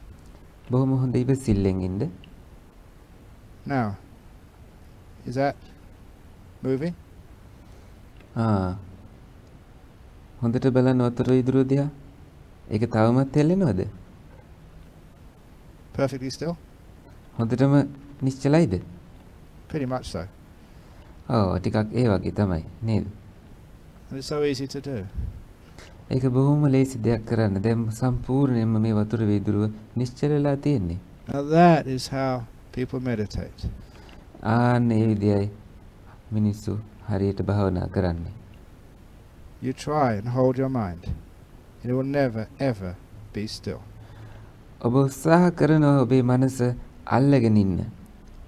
ඒ තාක් කල් ඔබට කොහෙත්ම මනස නිශ්චල කරගන්න නම් හම්බ වෙන්නේ නැහැ. You let it go. And at first, it moves more. ඔබ අතහරිනවා. අතහරිනකොටම මුලින් මේක තව දුරටත් නොසන්සුන් බවට පත් වෙනවා. Wait, be patient. ටිකක් නතර වෙලා ඉවසීමෙන් ඉන්න. And it stops by itself. ඒක තමාම නතර කරගනි. The other thing which many people do, they put it down. Is it still yet or not yet? තවත් දෙයක් තමයි මිනිස්සු කරන. ඒක අතහරිනවා. ඒගොල්ලෝ බලනවා ටිකක් අරගෙන මේක නිශ්චල වෙලා තියෙන්නේ. තාම නැහැ. කියලා ආයෙ අතහරිනවා. ආයෙ තියනවා. ආයෙත් ටික වෙලාවකින් අරගෙන ආයෙත් බලනවා. මේක නිශ්චල වෙලා තියෙන්නේ. නැති හින්දා ආපහු තියනවා. Is it still? No, no, come on. When are you going to be still? Come on. කොයි වෙලාවද ඔබ මේ වතුර ටික නිශ්චල වෙන්නේ? ඉක්මනට නිශ්චල වෙන්න. එහෙම කිය ඔබ උත්සාහ කරනවා.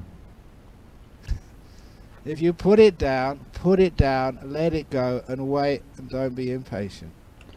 ඔබ ඒක යන්න දෙනවා නම්, බිමින් තියනවා නම් ඒකට ආපහු අවධානයක් අවශ්‍ය නැහැ. ඔබ ඉවසීමෙන් ඉන්නයි ඕන. ඉවසීම නැති කරගෙන නොයසිල්ලටපත් වෙන්න එපා. That is actually the way that people meditate and get into these jhanas. අන්න ඒ විදියටයි මිනිස්සු හරියට භාවනා කරන්නේ. ධ්‍යාන වලට පත්වන්නේත් ඒ ක්‍රමයටම තමයි. And it's one of the toughest things for a human being to do. ඒක බොහොම අපහසුම දෙයක් තමයි මිනිස්සුන්ට කරන්න තියෙන. To let go totally, so you don't control your body. සම්පූර්ණයෙන්ම ඔබ යන්න දෙන එක සහ ඔබේ ශරීරය පාලනය නොකර සිටීම කියන එක මිනිස්සුන්ට කරන්න අපහසුම දෙයක්. Or your mind. You get out of the way and let it happen. ඔබ සම්පූර්ණයෙන්ම මනසත් ශරීරයත් අතහරින එක සහ සම්පූර්ණයෙන්ම ඕන දෙයක් වෙන්න කියලා අතහැරලා ඕන දෙයක් වෙද්දි ඉන්න එක බොහොම අපහසු දෙයක්. That's why, even though I've got a great reputation as being a meditation teacher, ඒ නිසා තමයි මම මෙච්චර ප්‍රසිද්ධ භාවනා ගුරුවරයෙක් වෙලත් ඉඳිද්දි I've gone on public record and I will say it here, Ajahn Brahm cannot meditate. Ajahn Brahm is a hopeless meditator. Ajahn Brahm, I have to disappear first of all. I have to get totally out of the way. And so I take no responsibility. ඕන දෙයක් වෙන්න කියලා අතහැරලා දැම්මට පස්සේ එතකොටයි ඒක ක්‍රියාවට නැංවෙන්නේ. එතකොටයි මේ භාවනාව සාර්ථක වෙන්නේ. Do you understand? ඔබට ඒක තේරුණාද? I have to disappear. මම කියන හැඟීම දැඩිව තියාගෙන මේ භාවනාව කරන්න යනකොට අජාන් බ්‍රහම් ඔබ නිහඬ වෙන්න, අජාන් බ්‍රහම් ඔබ භාවනා කරන්න යන්නේ, අජාන් බ්‍රහම් ඔබ බලාපොරොත්තු විරහිත වෙලා ඉන්නේ. මෙහෙම හිතන්න ගත්තොත් ඉනුයි භාවනාව අසාර්ථක වෙන්නේ. ඔබ කල යුත්තේ මම කියන හැඟීම ඉස්සෙල්ලාම යන්න දෙන එක, නැති කරගන්න එක. Can't do anything. එතකොට ඔබට එහෙම හැඟීමක් තියෙනවා නම් ඔබට කිසිම දෙයක් කරන්න බෑ. If I do my meditation, it always goes wrong. But if I ඒ කියන්නේ මම කියන හැඟීම එකත් එක්ක භාවනා කරනවා නම් සම්පූර්ණයෙන් ඔබ භාවනාව පිට යනවා. I disappear. I vanish. I put things down. Then my mind becomes still and deep. මේ මම කියන හැඟීම නැති වෙලා යනත් එක්කම ඔබේ මනස බොහෝම ගැඹුරු භාවනාවට යනවා. බොහෝම නිශ්චල භාවයටපත් වෙනවා. බොහෝම සංසුන් භාවයටපත් වෙනවා. Very, very quickly. ඊටාම ඉක්මනින්. I don't know the Pali, but the English translation from the Visuddhimagga, the great poem, the path is, but no traveller on it is seen. මට පාලි කොටස මතක් වෙන්නේ නැහැ මේ වෙලාවේ. විසුද්ධි මාර්ගයේ තියෙන එක ලස්සන ගාථා කොටසක් මට මතක් වෙනවා. ඒකේ අදහස තමයි මාර්ගයක් තියෙනවා. නමුත් ගමන් කරන කෙනෙක් නැහැ. Nibbana is, but not the person who enters it. නිවන තියෙනවා. නමුත් ඒ නිවනට ඇතුල් වන්නෙක් නැහැ. I've got the quote somewhere in my book, in my room. It's one of the great poems from the Visuddhimagga. මේක මට මතක් වෙන්නේ අර මගේ කුටියේ තියෙන එක පොතකිනුයි. ඒක බොහෝම ලස්සන අර්ථකථනයක් මේ විසුද්ධි මාර්ගයේ තියෙන. The path is, but no traveller on it is seen. මාර්ගය තියෙනවා නමුත් එහි ගමන් කරන කෙනෙක් දකින්නට නැහැ. No one who's walking the path. කිසිම කෙනෙක් මාර්ගයේ ගමන් කරන කිසිම කෙනෙක් දකින්නට නැහැ. No person who's doing the meditation. කිසිම පුජ්‍යලයක් භාවනා කරන කෙනෙක් නැහැ. So if you're doing the meditation, if you're taking responsibility for it, ඔබ භාවනා කරනවා නම් ඔබ ඒ පිළිබඳව වගකීම ගන්නව නම් if you're the driver, the controller, ඔබ නම් පදවන කෙනා, ඔබ නම් පාලනය කරන කෙනා, the maker, you're a traveller and the path into jhanas has disappeared. ඔබ නම් ඒ ගමන් කරන්නේ ධ්‍යාන වලට ඔබට යන්න තියෙන මාර්ගය සම්පූර්ණයෙන්ම නැති වෙලා යනවා. But when you disappear, when there's no traveller, then the path is as wide as a many lane highway. ඔබ කියන හැඟීම ඔබෙන් නැති වෙලා යනකොට ඔබේ මාර්ගය ධ්‍යාන වලට තියෙන මාර්ගය බොහෝම පුළුල්ව හරියට මාර්ග ගොඩක් එකතු කරලා තියෙන හයිවේ එකක් වගේ මට්ටමින් ඔබට ධ්‍යාන වලට තියෙන මාර්ගය විවෘත වෙනවා. You can't miss it. ඔබට ඒක අනිවාර්යයෙන්ම අවශ්‍යම ලැබෙන දෙයක්. So the path of deep meditation is a huge amount to do with wisdom. ඒ නිසා මේ භාවනා මාර්ගයේ යෑම කියලා කියන්නේ අතිශයින්ම ප්‍රඥාවත් එක්කම කළ යුතු දෙයක්. With understanding, not with willpower. හොඳ අවබෝධයකින් මිසක් දැඩි වෑයමකින් චේතනා වෑයමකින් ශක්තියකින් නම් මේක කරන්න බැහැ. Willpower, trying and struggling, just gives you a stronger sense of self. ඒ දැඩි ශක්තිය ගැනීම සහ දැඩි චේතනා බලය ඒ වගේම බොහොම බලාපොරොත්තු සහිත වීම කියන හැම දෙයකින්ම ඔබට දෙන්නේ වෙන කිසිම දෙයක් නෙමෙයි ඔබ කියන මේ මම කියන හැඟීම තමා සිටින අය කියන හැඟීමමයි ඔබට දැනෙන්නේ. It just makes a bigger atta. ඒකෙන් විශාල අත්ත තමයි කියන හැඟීමමයි ලොකුවටම ඇති කරවන්නේ. Will is the food of the self. will ඒ කියන්නේ යම්කිසි බලාපොරොත්තුවක් කියන එක, චේතනාවක් කියන එක, කැමැත්තක් කියන එක මේවයින් ඔබට දෙන්නේ තමා සිටිනවායි කියන හැඟීමමයි. In the same way that rice and curry is your food. Like ඒක හරියට ඔබේ ආහාරයේ තියෙන බතුයි ව්‍යංජනයි වගේ. grass is the food for the buffaloes and the cows. ඒ වගේම මීහරකුන්ට ඒ කියන්නේ ගවයන්ට තියෙන තනකොළ වගේ. So craving, desire, will, even for good things, creates a stronger sense of personality. මේ තෘෂ්ණාව කියන එක, බලාපොරොත්තුව කියන එක, කැමැත්ත කියන එක මේ ඔක්කොගෙම සිද්ධ වෙන්නේ තමන් මේ සෙල්ෆ් එකක් තමා කියලා දෙයක් තිබේය කියන හැඟීම තව තවත් දැඩිව ඇති කිරීම. Not a weaker one. ඒක බොහොම ප්‍රබල එකක්. ඒක දුර්වල එකක් නෙමෙයි. Letting go, being patient, putting things down, weakens the atta until it totally disappears temporarily, in the deep states of meditation. ගැඹුරු භාවනා අත්දැකීම් වලදී తాවකාලිකව ඔබට මේ තමාය කියන හැඟීම නැති කර ගැනීමේ අවස්ථාව ලැබෙනවා ඔබ අතහැරීම තුලින්. සම්පූර්ණයෙන්ම මේ පාලනය කිරීමට යෑම අතහැරීම තුලින් තමයි කියන හැඟීම తాවකාලිකව යටපත් වෙලා යනවා. So it's a tough thing to do, to let go. ඒක ටිකක් අපහසු දෙයක්. මේ අතහරිනවා කියලා කියන්නේ ලේසි දෙයක් නෙමෙයි. And just to allow the process to happen. සහ ඒ අතහැරලා ඉවර වෙලා සාමාන්‍යයෙන් හැම දෙයක්ම සිද්ධ වෙන්න ඉඩ දෙන එක බොහොම අපහසු දෙයක්. But with training, with experience over many years, I found that whenever I interfere with the process of meditation, I always hinder it.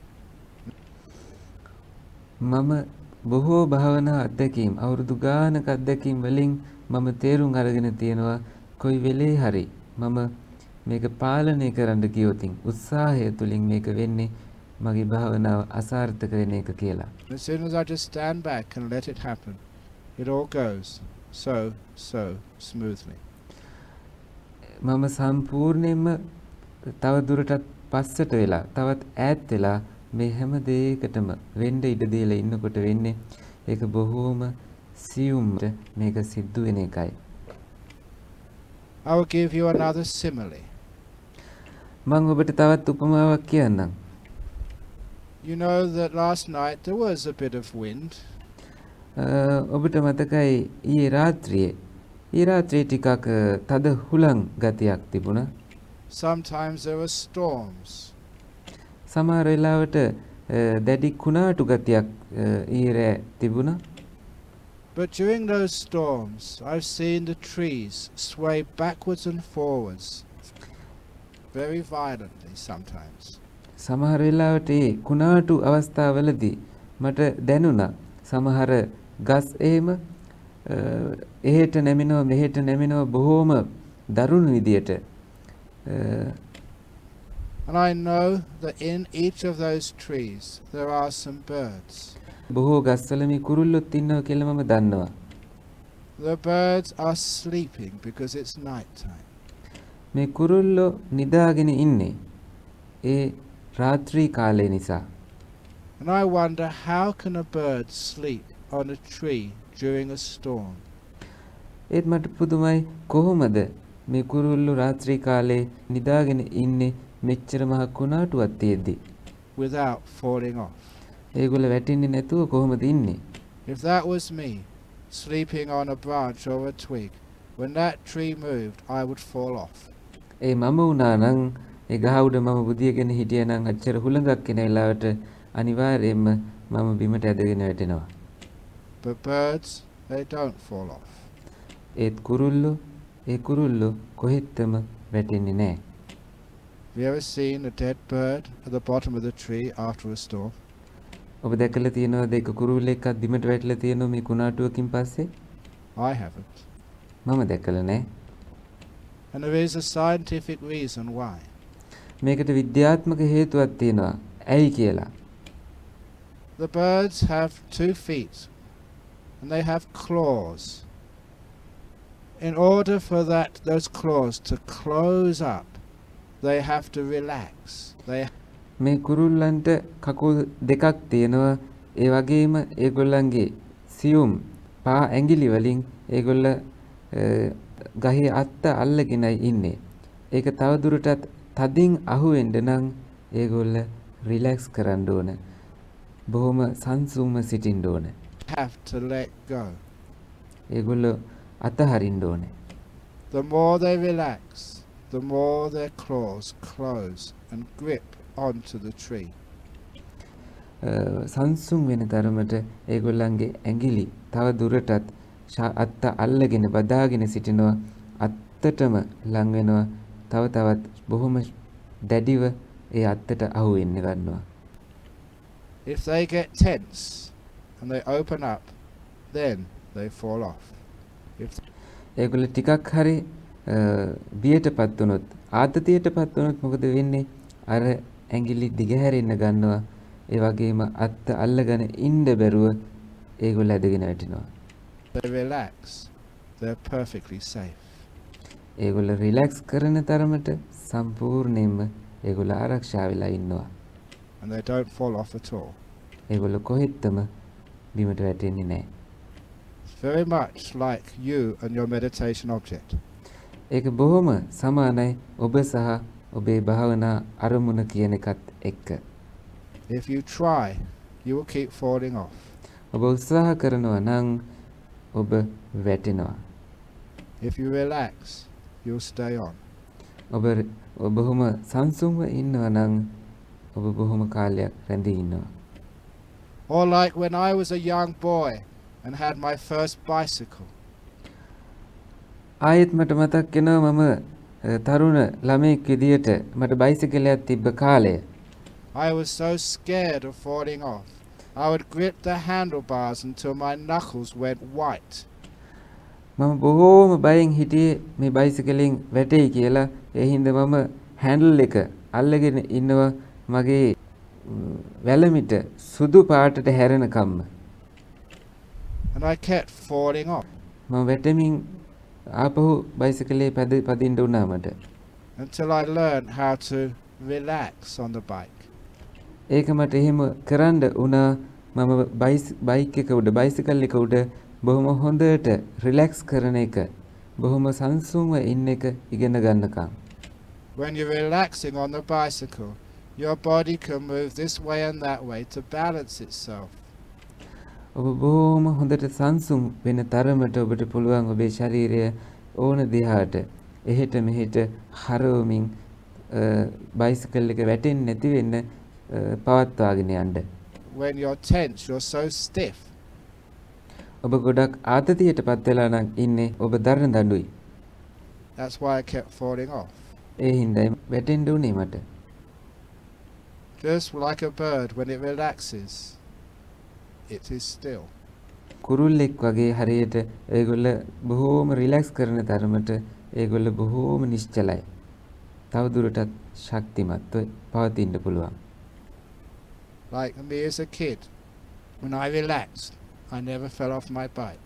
ඔබ රිලැක්ස් කරන තරමටම ඔබේ බයිසිකලෙන් ඔබ වැටෙන්නේ නැහැ. ඒ වගේමයි මේ භාවනාවේදීත් ඔබට පුහුණුව පවත්වාගෙන යන්න තියෙන්නේ. Like me as a meditator, when I let go and relax, I never fall off. Relax කරනවා නම් දිගටම බොහොම සංසුන්ව ඉන්නවා නම් ඔබ කොහෙත්ම වැටෙන්නේ නැහැ. භාවනාවෙන් ඔබ ඈත් වෙන්නෙත් නැහැ. My meditation object. When I try, I fall off. ඔබ භාවනා අරමුණත් එක්ක තව තවත් උත්සාහය ගන්න තරමට ඔබ වැටෙනවා. That's why this letting go, once you understand it, is the path to stillness. ඒ නිසා තමයි ඔබ මේ අත්හැරීම කියන එක යම් වෙලාවකදී ඔබට හොඳට තේරෙන්න ගන්නකොට අන්න ඒකයි භාවනාවේ නිශ්චලතාවයට stillness කියන එකට මාර්ගය වෙන්නේ. No way can you hold your mind still. කිසිම ආකාරයකින් බෑ ඔබට ඔබේ මනස අල්ලගෙන ඉඳීමෙන් සංසුන් කරන්න. You have to put it down. And it's still by itself. ඔබට ඒක බිමින් තියන්න වෙනවා.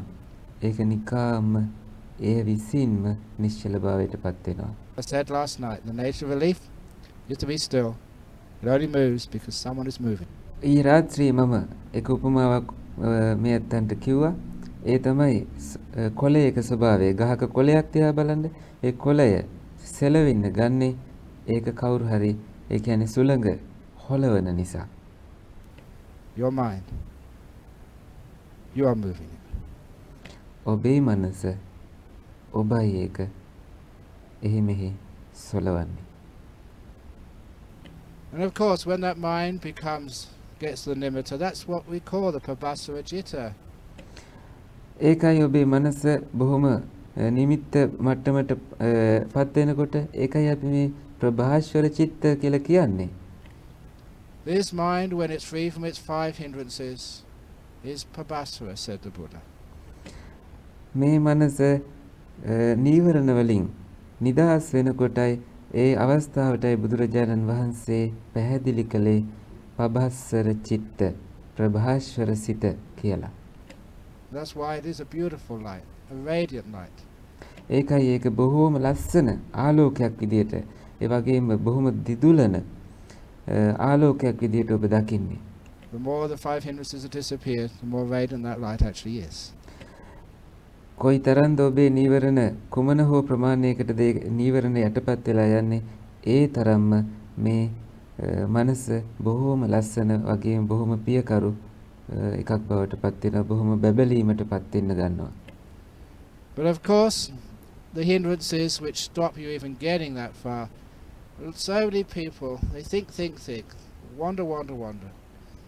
And which is why that when I teach meditation, බොහෝ අය හිතනවා මේ එක නීවරණ විදියට අපි ටික ටික හිතනවා මේ භාවනාවේ ගැඹුරට යන්න ඕන කියලා. බොහෝ අය අසාර්ථක වෙනවා. ඒකයි මම මේ භාවනා උගන්වනකොට even before you start looking for the breath, always make sure that the two causes for the hindrances are overcome as soon as possible.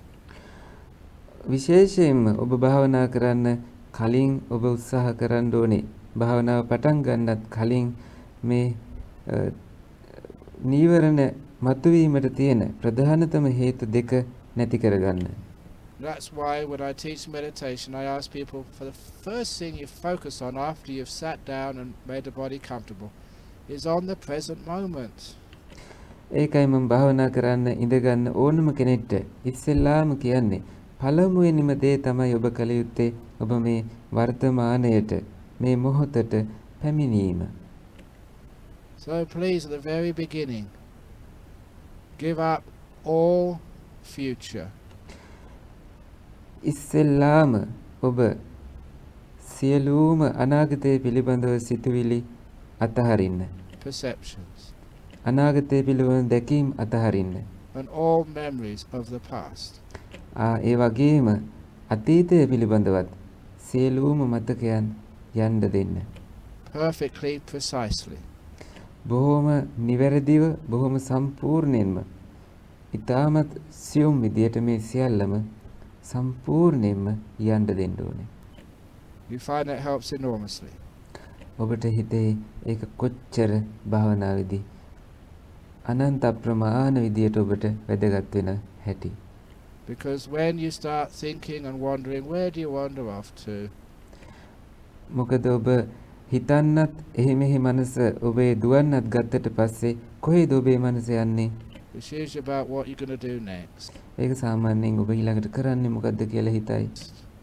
How are you going to meditate next? කොහොමද ඔබ ඊළඟට භාවනා කරන්නේ කියලා හිතයි. What are you going to do when this talk finishes? What are you going to මොකද්ද මේ දේශනාව ඉවරෙච්ච ගමන් ඔබ කරන්න හදන්නේ? do when this retreat finishes? මේ භාවනා පුහුණුව ඉවරෙච්ච ගමන් ඔබ මොකද්ද ඊළඟට කරන්නේ? ඔන්න ඕවයි ඔබේ මනස හිතන්නේ.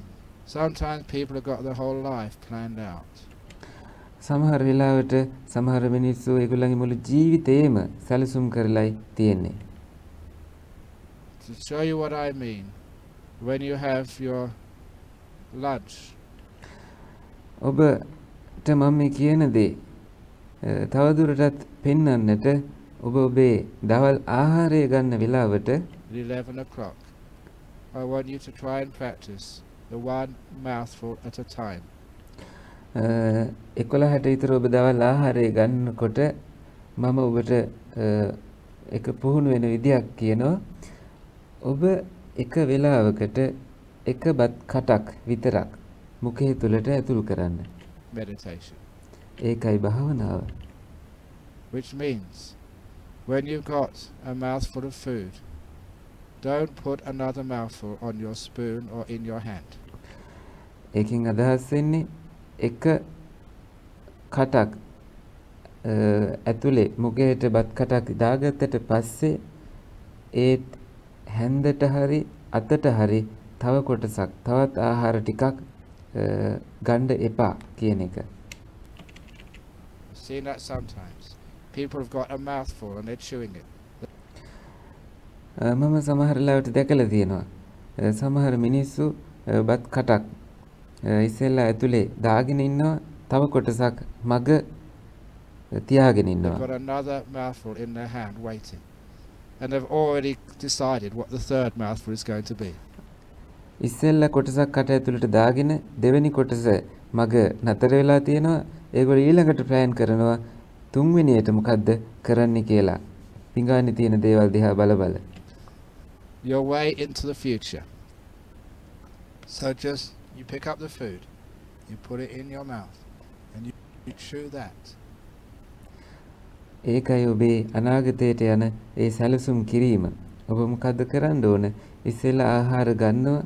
ඒක මුඛය තුළට බොහොම සිහියෙන් ඇතුල් කරනවා. And once you swallowed it, only then do you decide what you're going to put in your hand for the next mouthful. ඔබ ඒක හපලා අවසන් වුණාට පස්සේ ඒ ඉවර වුණාට පස්සේ විතරයි අපි බලන්න ඕන අපි ඊළඟට ආහාරයට ගන්නේ කුමක්ද කියන එක ගැන. Present moment awareness. ඒකට කියන්නේ මේ මොහොත පිළිබඳව දැනීම. You find how tough that actually is. ඒ වගේම ඔබට තේරෙයි මේක කොච්චර අමාරු දෙයක්ද කියලා. But try it. ඒත් උත්සාහ කරන්න ඒකට. And also when you are meditating, just what's happening now. The past is unchangeable, it's gone, it's finished. ඒකයි භාවනාවේදී මේ මොහොතේ වෙන දේ වැදගත් වෙන්නේ. අතීතය කියලා කියන්නේ වෙනස් කරන්න බෑ. ඒක ඉවරයි. It's a waste of time worrying or thinking about. ඒක ටිකක් කාලේ නාස්ති කිරීමක්. අතීතය ගැන හිත ඒ පිළිබඳව දුක් වෙවි ඉන්න එක. When you are concerned about the past, you are a prisoner of the past.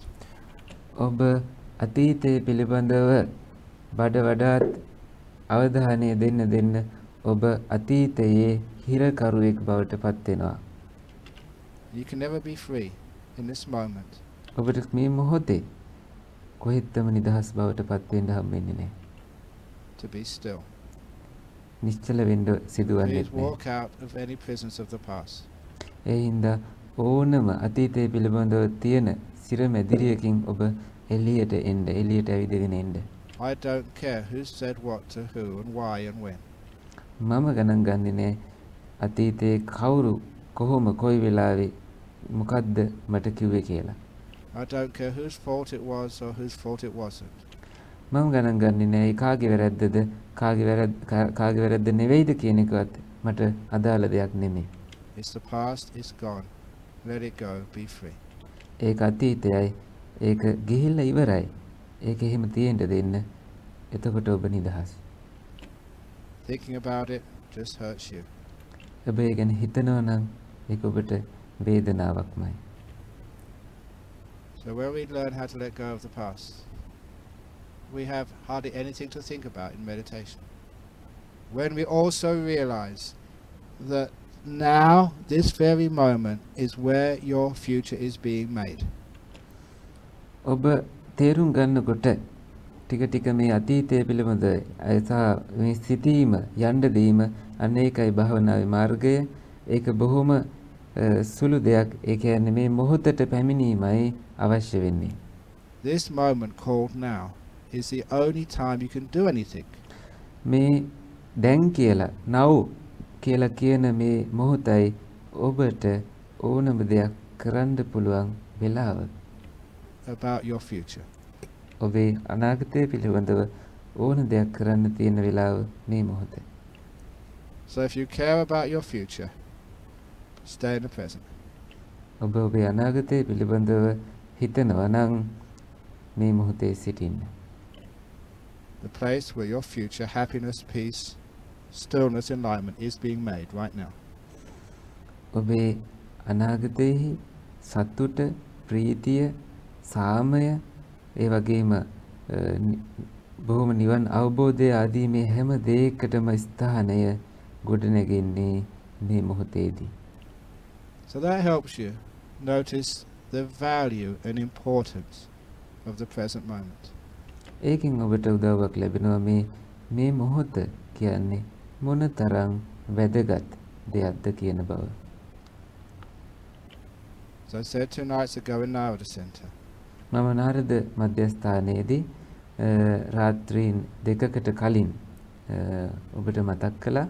If you truly value this moment called now, if you value it much more than the past or the future, then you're not interested in past or future. It's just not worth it. It's not valuable. ඔබ කොහෙත්ම අතීතය ගැනවත් අනාගතය ගැනවත් මේ මාර්ග දෙක ගැනම හිතන්නේ නැත්නම් ඔබ ඒ තරම් අගයක් දෙන්නේ නැතුව ඉන්නව නම් මේ මොහොතයි ඔබට වැදගත් වෙන්නේ. So to do a marketing campaign in your own mind, to put much more value on this present moment and take away all the value from the past and the future. හරියට marketing campaign එකක් වගේ එහෙම කරනකොට ඔබට අතීත මොකක්වත් අනාගත මොකක්වත් නෙමෙයි ඔබ මේ මොහොතේ කරන එකයි වැදගත් වෙන්නේ. And then you find the mind will want to stay in the moment. ඒ වගේ තමයි භාවනාවේදී ඔබට තේරෙන්න ගන්නවා මේ මොහොතයි මේ මනස කියලා කියන්නේ කියලා. Because it knows it's the only place to be. මොකද ඒක දන්නවා මේකයි මේ මොහොතයි ඉන්න පුළුවන් එකම තැන කියන බව. That's the first cause of the hindrances. ඒකයි පළමුවෙනිම හේතුව නීවරණවල. Past and future. ඒ කියන්නේ අතීතය සහ අනාගතය කියන දෙක. In fact, it's the major cause. All craving, karma chanda, it's always about something in the future. Something you want. In the present moment, how can karma chanda exist? සාමාන්‍යයෙන් කාම ඡන්දය කියන නීවරණය ඒ කියන්නේ අනාගතයේ ඔබට අවශ්‍ය මොනවද? එහෙම ඔබ හිතීම, ඒ පිළිබඳව සිහින මැවීම. මේ මොහොතේදී ඔබට ඒක ඇතිවන්නේ නැහැ. Vyapada. That's all about something which happened a few moments ago or earlier. ව්‍යාපාද කියලා කියන්නේ මොකද්ද? මේ සුළු මොහොතකට කලින් සිදුවෙච්ච දෙයක් පිළිබඳව ඔබ ඊටත් කලින් වෙච්ච දෙයක් පිළිබඳව හෝ ඔබ ඒ පිළිබඳව සිතන එකයි. Ill will is about something which is past. ඒ තරහව කියලා කියන්නේ කුමක් හෝ මීට කලින් වෙච්ච දෙයක් පිළිබඳව දෙයක්. In the present moment, how can there be the first two hindrances? මේ මොහොත කියන එකේදී ඒ දෙකම මූලික පළවෙනිම නීවරණ දෙක බවට බාධා කරනවා. කාමච්ඡන්දය සහ ව්‍යාපාදය කියන දෙක. They can't. There could be sloth and torpor. There could be restlessness and doubt, but not the first two. වෙන මොකක්වත් නෙමෙයි. නිදිමතවත් වෙන මොකක්වත් නෙමෙයි මේ අතීතය පිළිබඳව සහ අනාගතය ගැන හිතීම පිළිබඳව මේ දෙක තමයි පළමුවෙනිම ඔබට තියෙන නීවරණය වෙන්නේ. එතනින් නිර්මාණය වෙන්නේ ව්‍යාපාදයක් කාමච්ඡන්දයක් කියන එක. වෙන කිසිම දෙයක් ඔබට බාධා වෙන්නේ නැහැ නීවරණවල. And the second thing which I encourage people to do is to learn how to be silent. දෙවෙනි කාරණාව මම මේ බොහෝ මිනිසුන්ට කියලා දෙන දේ තමයි මේ සම්පූර්ණ නිශ්ශබ්දතාවයට පත්වීම. And to value silence much more than thinking. සහ මේ නිශ්ශබ්දතාවය කියන එක හිතීමට වඩා අගය කිරීම මම උගන්වන දෙයක්. There's an old story which I take from the Taoist tradition. මේ පරණ උපමාවක් කතාවක් තියෙනවා මේ තායි සම්ප්‍රදායෙන් මම මේ ගන්න. Lao Tzu, one of the famous Chinese teachers. Lao Tzu කියන බොහොම ප්‍රසිද්ධ තායි ගුරුවරයෙක් would go for a walk every evening. And when he went for a walk, එතුමා හැම හැන්දෑවකම ඇවිදින්න යනවා. he'd allow one student to accompany him on the walk every evening. ඒ හැම හැන්දෑවකදීම එක ශිෂ්‍යයෙකුට ඉඩ දෙනවා Taman එක්ක යන්න. And this one day, a new student went on the walk with the master. මේ ගුරුවරයාත් එක්ක එක දවසක් අලුත් ශිෂ්‍යයෙක් හැන්දෑවේ ඇවිදින්නට ගියා. But there was a golden rule that you had to be quiet when you went on a walk in the evening with the master. එතෙන්දි තිබුණා එක දැඩි නීතියක්, ස්වර්ණමය නීතියක්. ඔබ ගුරුවරයා සමග යනකොට බොහොම නිහඬව සිටිය යුතුයි. No one was allowed to speak, not even one word. කිසිම කෙනෙක් අඩු ගානේ එක වචනයක්වත් කතා කරන්න ඉඩක් දීලා තිබ්බේ නැහැ. But it happened they reached a ridge in the mountains at sunset, and it was a beautiful sunset. And the young student couldn't help himself but say, "What a beautiful sunset that is." ඒත් එක දවසක් එදා සිද්ධ වුණේ ඈත කඳු අතරින් ඉර බැහැලා යන වෙලාවේදී ඒ ලස්සන දැකලා මේ ශිෂ්‍යයාට තමන් පාලනය කරගන්න බැරි වුණා. ඕ හරි ලස්සනයිනේ අර ඉර බැහැලා යන එක කියලා කියවුණා. He'd broken the rule he'd spoken, and the master turned around. ඔහු ඒ නීතිය කැඩුවා. ඔහු කතා කළා. ගුරුවරයා හැරුණා. Went back to the monastery and would never allow that young man to go on a walk ever again with him. ගුරුවරයා හැරිලා ආපහු ආරාමයට ගියා. ආරාමයට ගියාට එතනින් පස්සේ කිසිම දවසක ඒ ගුරුවරයා අර ශිෂ්‍යයාට ඉඩක් දුන්නේ නැහැ. එතුමා සමග ඇවිදින්න යන්න හැන්දෑවට. When this young man's friend said he's only a young man, it was only one sentence, and what's so wrong with that? අනිත් ශිෂ්‍යයෝ තරුණ මේ අනිත් ශිෂ්‍යයෝ කියනවා ඒ තරුණ කෙනෙක් මොකක්ද ඒකේ වැරද්ද? ඒක වචනයයිනේ කිව්වේ. එහෙම කියලා කියන මොකක්ද ඒකේ වැරද්ද කියලා ඇහුවා. And that's when the great teacher said, එතකොට අර ශ්‍රේෂ්ඨ ගුරුවරයා මෙහෙම කිව්වා. Student said, "What a beautiful sunset." He was not watching the sunset anymore. මගේ ශිෂ්‍යයා කොච්චර ලස්සන ඉර බැසීමක්ද කියලා කියනවත් එක්කම ඔහු ඒකේ ලස්සන දැකීමෙන් ඈත් වුණා. He was only watching the words. ඔහු කලේ වචන දැකීමයි. He wasn't watching the sunset. ඔහු බලාගෙන හිටියේ ඉර බැහැලා යන එක දිහා නෙමෙයි. He was just watching the words. ඒක නිකම්ම වචන බැලීමක්. There's a huge difference between the words, "What a beautiful sunset," and the sunset which is beyond words. මෙතන ලොකු වෙනසක් තියෙනවා. කොච්චර ලස්සන ඉර බැසීමක්ද කියන වචන අතරත් සැබෑ ඉර බැසීමත් කියන දෙක අතර. If you understand that, you understand why the only way you can ever understand the Dhamma is in silence. ඔබ ඒක තේරුම් ගන්නවා නම් ඔබට ධර්මයේ තේරුම් ගන්න තියෙන එකම ක්‍රමය මේ නිශ්ශබ්දතාවයේ ඉඳීමයි කියන එක ඔබට තේරෙන්න ගන්නවා. Not through the words. ඒ වචන වලින් නෙමෙයි ඔබට ඒක ලැබෙන්නේ. Once, there's another restaurant simile. මේක තවත් රෙස්ටුරන්ට් එකක් පිළිබඳව උපමාවක්. Once there was a professor of philosophy in Colombo.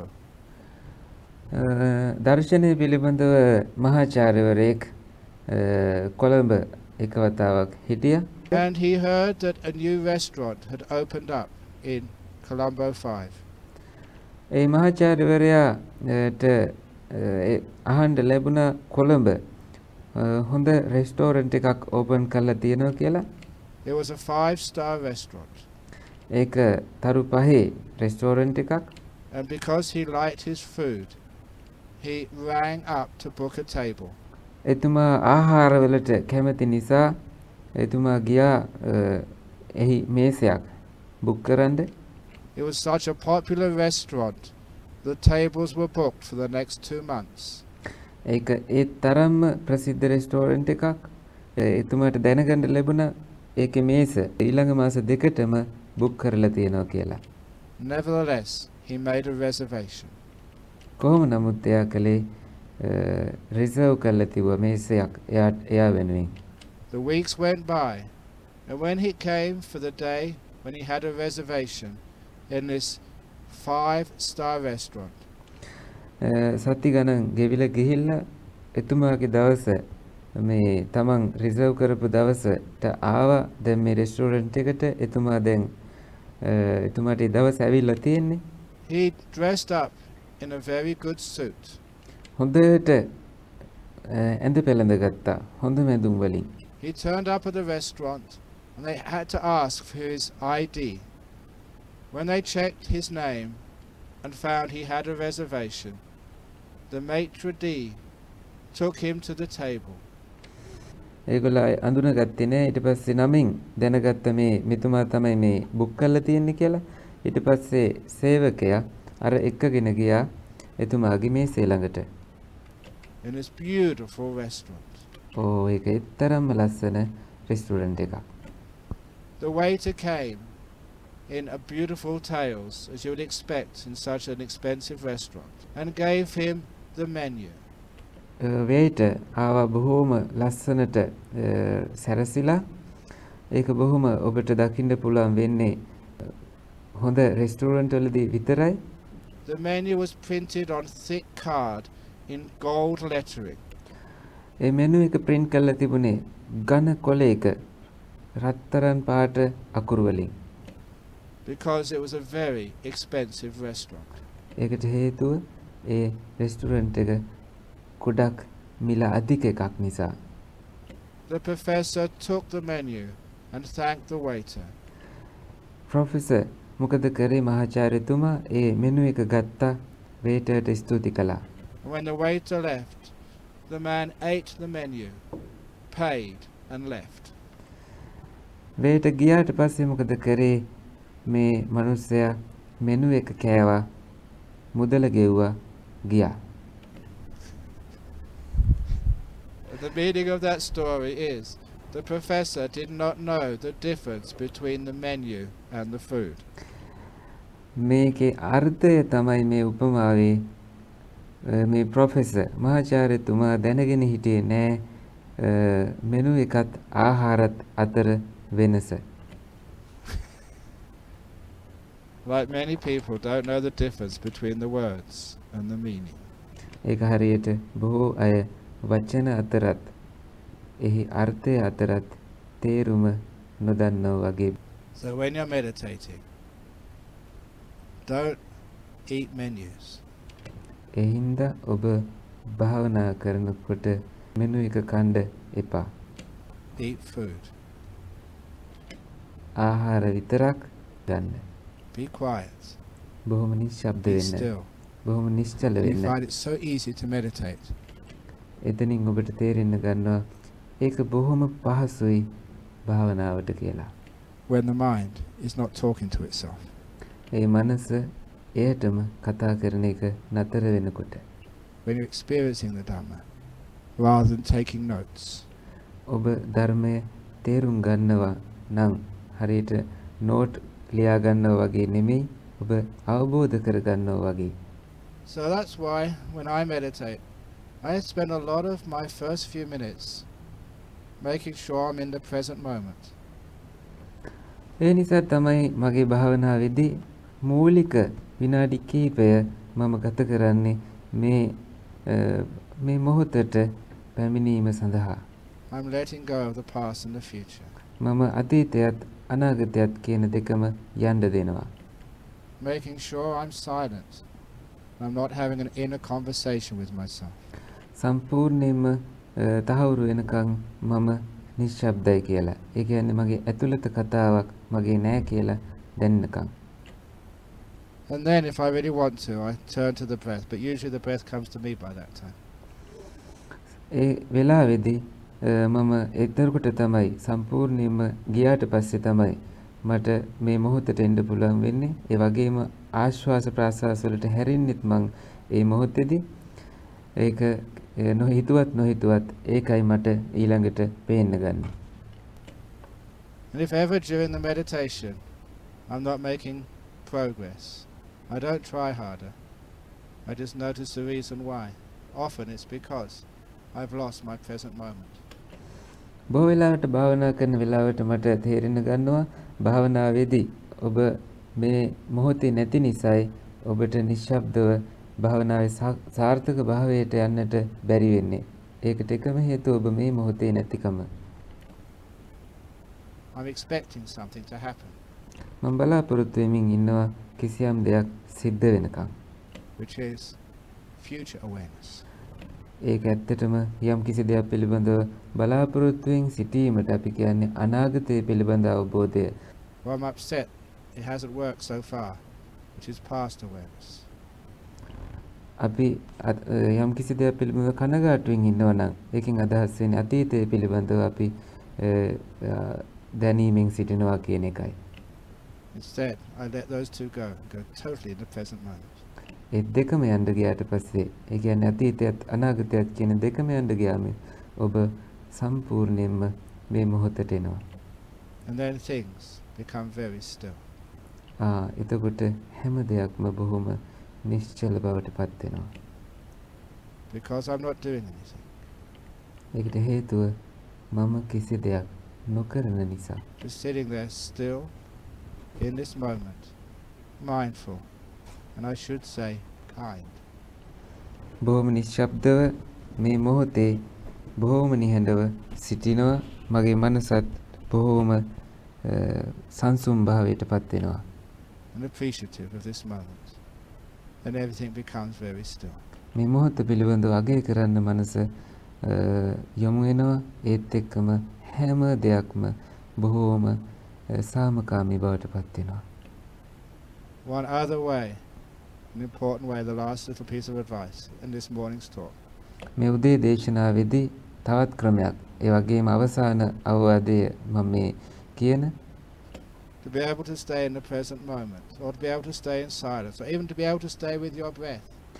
මේ මොහොතේ සිටින්නටත් නිශ්ශබ්දව සිටින්නටත් ඒ වගේම ආශ්වාස ප්‍රාශ්වාස පිළිබඳව අවධානයෙන් සිටීමටත් මේ හැම දෙයක්ම පුළුවන් වෙන්නට. Why is it that sometimes you're watching the breath and you can't stay very long? ඇයි ඔබ සාමාන්‍යයෙන් ආශ්වාස ප්‍රාශ්වාස දිහා බලාගෙන ඉන්නවා නමුත් ඔබට නිශ්චලතාවයට එන්න බැරියයි? A lot of times it's because you're not kind. බොහෝ වෙලාවට ඒකට හේතුව ඔබ කාරුණික නොවීම. To your breathing. ඔබේ ආශ්වාස ප්‍රාශ්වාස Your වලට. breath is not your slave. ඔබේ ආශ්වාස ප්‍රාශ්වාස කියලා කියන්නේ ඔබගේ සේවකයෙක් නෙමෙයි. Don't look upon it as something you can control and order around. ඒ දිහා බලන්න එපා. ඔබට අවධානයක් ඕඩර් එකක් දෙන්න බෑ. නියෝගයක් දෙන්න බෑ. ඔබට කිසි දෙයක් ඒ පිළිබඳව කරන්න හැකියාවක් නැහැ. Look upon your breath like a friend. ඔබේ ආශ්වාස දිහා බලන්න යාළුවෙක් වගේ. Now, I'm not sure if this simile would work with many of the monks here, but it certainly will work with the white monks here. මට විශ්වාසයක් නැහැ මේ කියන ඊළඟට කියන උපමාව මෙතන ඉන්න සියලුම හාමුදුරුවන්ට හරියයි කියලා. නමුත් මට විශ්වාසයි මේ සුදු ජාතික හාමුදුරුවන්ට නම් මේක ගැලපෙයි කියලා. When you had a friend before you became a monk, ඔබ පැවිදි වෙන්න ඉස්සෙල්ලා ඔබට යහළුවෙක් හිටිය කාලේ and you rang up your friend and said, "Are you free this afternoon?" ඔබ යහළුවට කෝල් එකක් දීලා අහනවා ඔබ මේ හවස නිදහසේද ඉන්නේ? Would you like to come out for a cup of coffee? ඔබ කැමතිද කෝපි බොන්න එළියට යන්න? They said yes. And ඒගොල්ලෝ you කියනවා said, ඔව් කියලා. "Good. We'll go to Starbucks. We won't go to Dome. We won't go to Gloria Jeans. We'll go to Starbucks. And we'll sit එතකොට ඔබ කියනවා අපි ස්ටාර් පාක් එකට යන් අපි මෙතෙන්ටම යන් කියලා අපි කියනවා.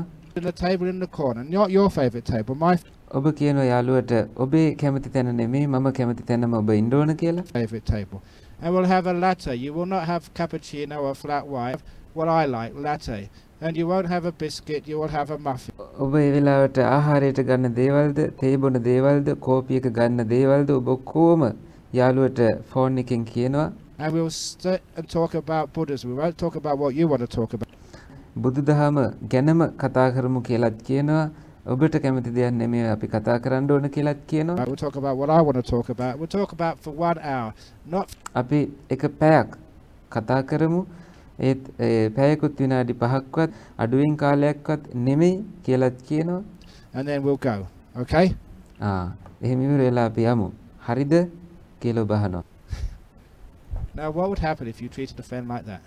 මොකද්ද වෙන්නේ ඔබ මේ විදියට යාළුවෙක්ට සලකනවා නම්? Your friend will say, "Oh, sorry, I'm busy. I can't come." ඔබේ යාළුවා කෑ sorry මට ඉන්න විදියක් නැහැ කියලා කියයි. Now that is how you treat your breath. ඒ විදියයි ඔබ ඔබේ හුස්ම රැල්ලටත් සලකන්නේ. Breath, you go in and come out this way. You meditate together for 1 hour. හුස්ම රැල්ලට කියනවා හුස්ම රැල්ල ඔබ එළියට යන්න ඇතුළට එන්න ඔබ ඉන්න පැයක් මාත් එක්ක කියලා ඔබ කියනවා. We won't do it your way. We'll do it my way. ඔබ ඔබේ විදියට නෙමෙයි මගේ විදියට කරන්න කියලා කියනවා. You're going to be watched at the tip of the nose, not anywhere else. Okay. ඒ වගේම කියනවා මේ නහයේ අග දිහා මිසක් වෙන කොහෙවත් නෙමෙයි බලන් ඉන්නේ කියලාත් කියනවා. No wonder your breath doesn't like you. පුදුමයක් නෙමෙයි ඔබේ හුස්ම රැල්ල ඔබට අකමැති වීම කියලා කියන්නේ. No wonder when you start watching your breath, after 1 or 2 minutes, it's hiding. පුදුමයක් නෙමෙයි ඔබ ඔබේ හුස්ම රැල්ලට ඔබේ හුස්ම රැල්ල දිහා බලාගෙන ඉන්නකොට විනාඩි දෙකකින් දෙකකින් ඒ හුස්ම රැල්ල හැංගිලා යනවා. It's run away. ඒක ඈතට දුවලා යනවා. Can't find it. ඔබට හොයාගන්න බැරි වෙලා යනවා. It's hiding from you. ඒක ඔබෙන් හැංගිලා ඉන්නේ. Do you understand the simile? ඔබට මේ උපමාව තේරුණා නේද? So be kind to your breath. ඒ හින්දා බොහෝම කාරුණික වෙන්න ඔබේ හුස්ම රැල්ලට. At a recent retreat, මේ ළඟදී භාවනා පුහුණුවකදී one of my disciples, මගේ එක උපාසකෙක් every morning, every hour, they ask their mind, what do you want to do for the next 5 minutes? හැම උදෑසනකම හැම පැයකදීම ඒගොල්ලෝ අහනවා මනස ඔබ ඊළඟ විනාඩි දෙකේදී මොකද්ද කරන්න යන්නේ? And they have some beautiful meditation. බොහොම ලස්සන භාවනාවක් කරන්න උත්සාහය කියලා They කියනවා. never told the mind what to do. මනසට කරන්න ඕන මොකද්ද කියලා කිව්වේ. They never ordered it. Mind, sit down, be quiet. ඒගොල්ලෝ ඕඩර් කරේ නෑ. මනස ඉඳගන්න නිශ්ශබ්දව ඉන්න කියලා. They looked at their mind and said, mind, how are you today? What do you want to do? ඒ වෙනුවට ඔබට කරන්න පුළුවන් අහන්න මනසෙන්. මනස කොහොමද? මොකද්ද ඔබ ඊළඟට කරන්න යන්නේ? And because they were kind to their mind, ඔබ ඔබේ මනසට කාරුණික නිසා their mind wanted to stay with them. මනසට අවශ්‍යයි ඔබත් එක්ක ඉන්න. ඒගොල්ලත් එක්ක ඉන්න. They had beautiful meditation all day. එදා ඒගොල්ලන්ට බොහොම ලස්සන භාවනාවක් අත්විඳින්න ලැබුණා. Do you understand? ඔබට තේරුණාද? Give it a try and see what happens. උත්සාහ කරලා බලන්න. මොකද්ද වෙන්නේ කියලා. Sometimes the mind says, I just want to be dull. සමහරවිට මනස කියනවා මට ටිකක් අලසව ඉන්න ඕනේ කියලා. Have sloth and torpor. මට ටිකක් නිදිමත ගතියෙන් ඉන්න ඕනේ කියලා. තීන මිද්දෙන්. So, okay, mind, fine with me. ඕකේ මනස. මට ගානක් නැහැ. එහෙම කියලා ඔබ මනසට ඉඩ දෙනවා. You go off and sloth and torpor and I'll wait for you. ඔබ නිදිමත ස්වභාවයට තීන මිද්දේට යන්න කිසි ප්‍රශ්නයක් නැහැ. And after you had your sloth and torpor, the mind said, thank you very much. මනස නිදිමත ගතිය සහ ඒ තීන මිද්දය ලැබුණට පස්සේ මනස කියනවා බොහොම ස්තුතියි කියලා. Now, I'm going to play with you දැන් මම ඔබත් එක්ක ඉන්නයි හදන්නේ. and get jhana for you. සහ ඔබට ධ්‍යාන ලබා දෙන්නයි මම දැන් හදන්නේ කියලා මනස ඔබත් එක්ක ඉන්නවා. That's basically how it happens. ඒ විදියයි සාමාන්‍යයෙන් මේක සිද්ධ වෙන්නේ. So don't control your mind. ඒ හින්දා කොහෙත්ම ඔබේ මනස පාලනය කරන්න එපා. Don't treat your mind like a slave. කිසි වෙලාවක ඔබේ මනසට සේවකයෙක් විදියට සලකන්න එපා. Treat it with kindness. ඒකට බොහොම කාරුණිකව සලකන්න. Like the Buddha treated all his Sangha.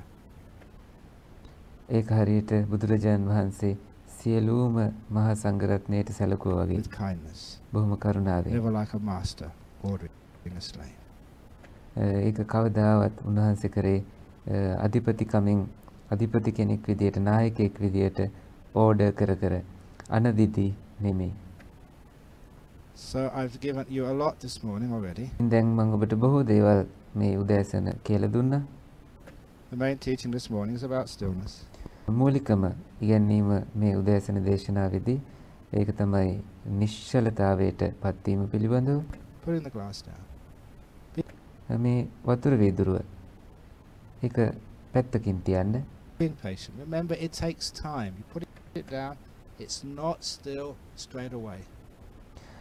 ඔබ ඒක පැත්තකින් තියෙනවත් එක්කම ටිකක් ඒක චංචල වෙනවා. ඒක එක සැරේම නිශ්චල භාවයට පත්වන්නේ නැහැ. ඔබ තිව්ව ගමන් මේක සිද්ධ වන්නේ නැහැ. ඒක ටිකක් කාලය ගන්නවා. Be patient. බොහොම ඉවසිලිමත් You වෙන්න. think it's not working, it's not working. Be patient. ඒක වෙන්නෙම නැහැ කිය හිතන්නේ නැතුව බොහොම ඉවසිලිමත් වන්න. Give it time and it does work. ටිකක් කාලය දෙන්න. එතකොට ඒක වැඩ කරනවා. The path is for no traveller on it is seen. ඔබට තේරෙනවනේ මේ මාර්ගයක් තිබෙනවා. නමුත් එහි ගමන් කරන්නෙක් නැහැ. දකින්න විදියක් නැහැ ගමන් කරන කෙනෙක් කියලා. Understand that. You ඒක තේරුම් understand how to ගන්න. meditate. ඒක තේරුම් ගන්න නම් ඔබ භාවනා කරන හැටි හොඳට ඉගෙන ගනි. තේරුම් ගනි. So that's enough for now. There'll be another talk later on this afternoon. මේ මොහොතට මේ වෙලාවේ මේ දේශනාව ප්‍රමාණවත්. මේ හවසත් තව දේශනයක් තියෙනවා. මේක ඉදිරියට කෙරීගෙන යනවා. And of course, I think in the evening, if I remember the schedule correctly, there'll be opportunity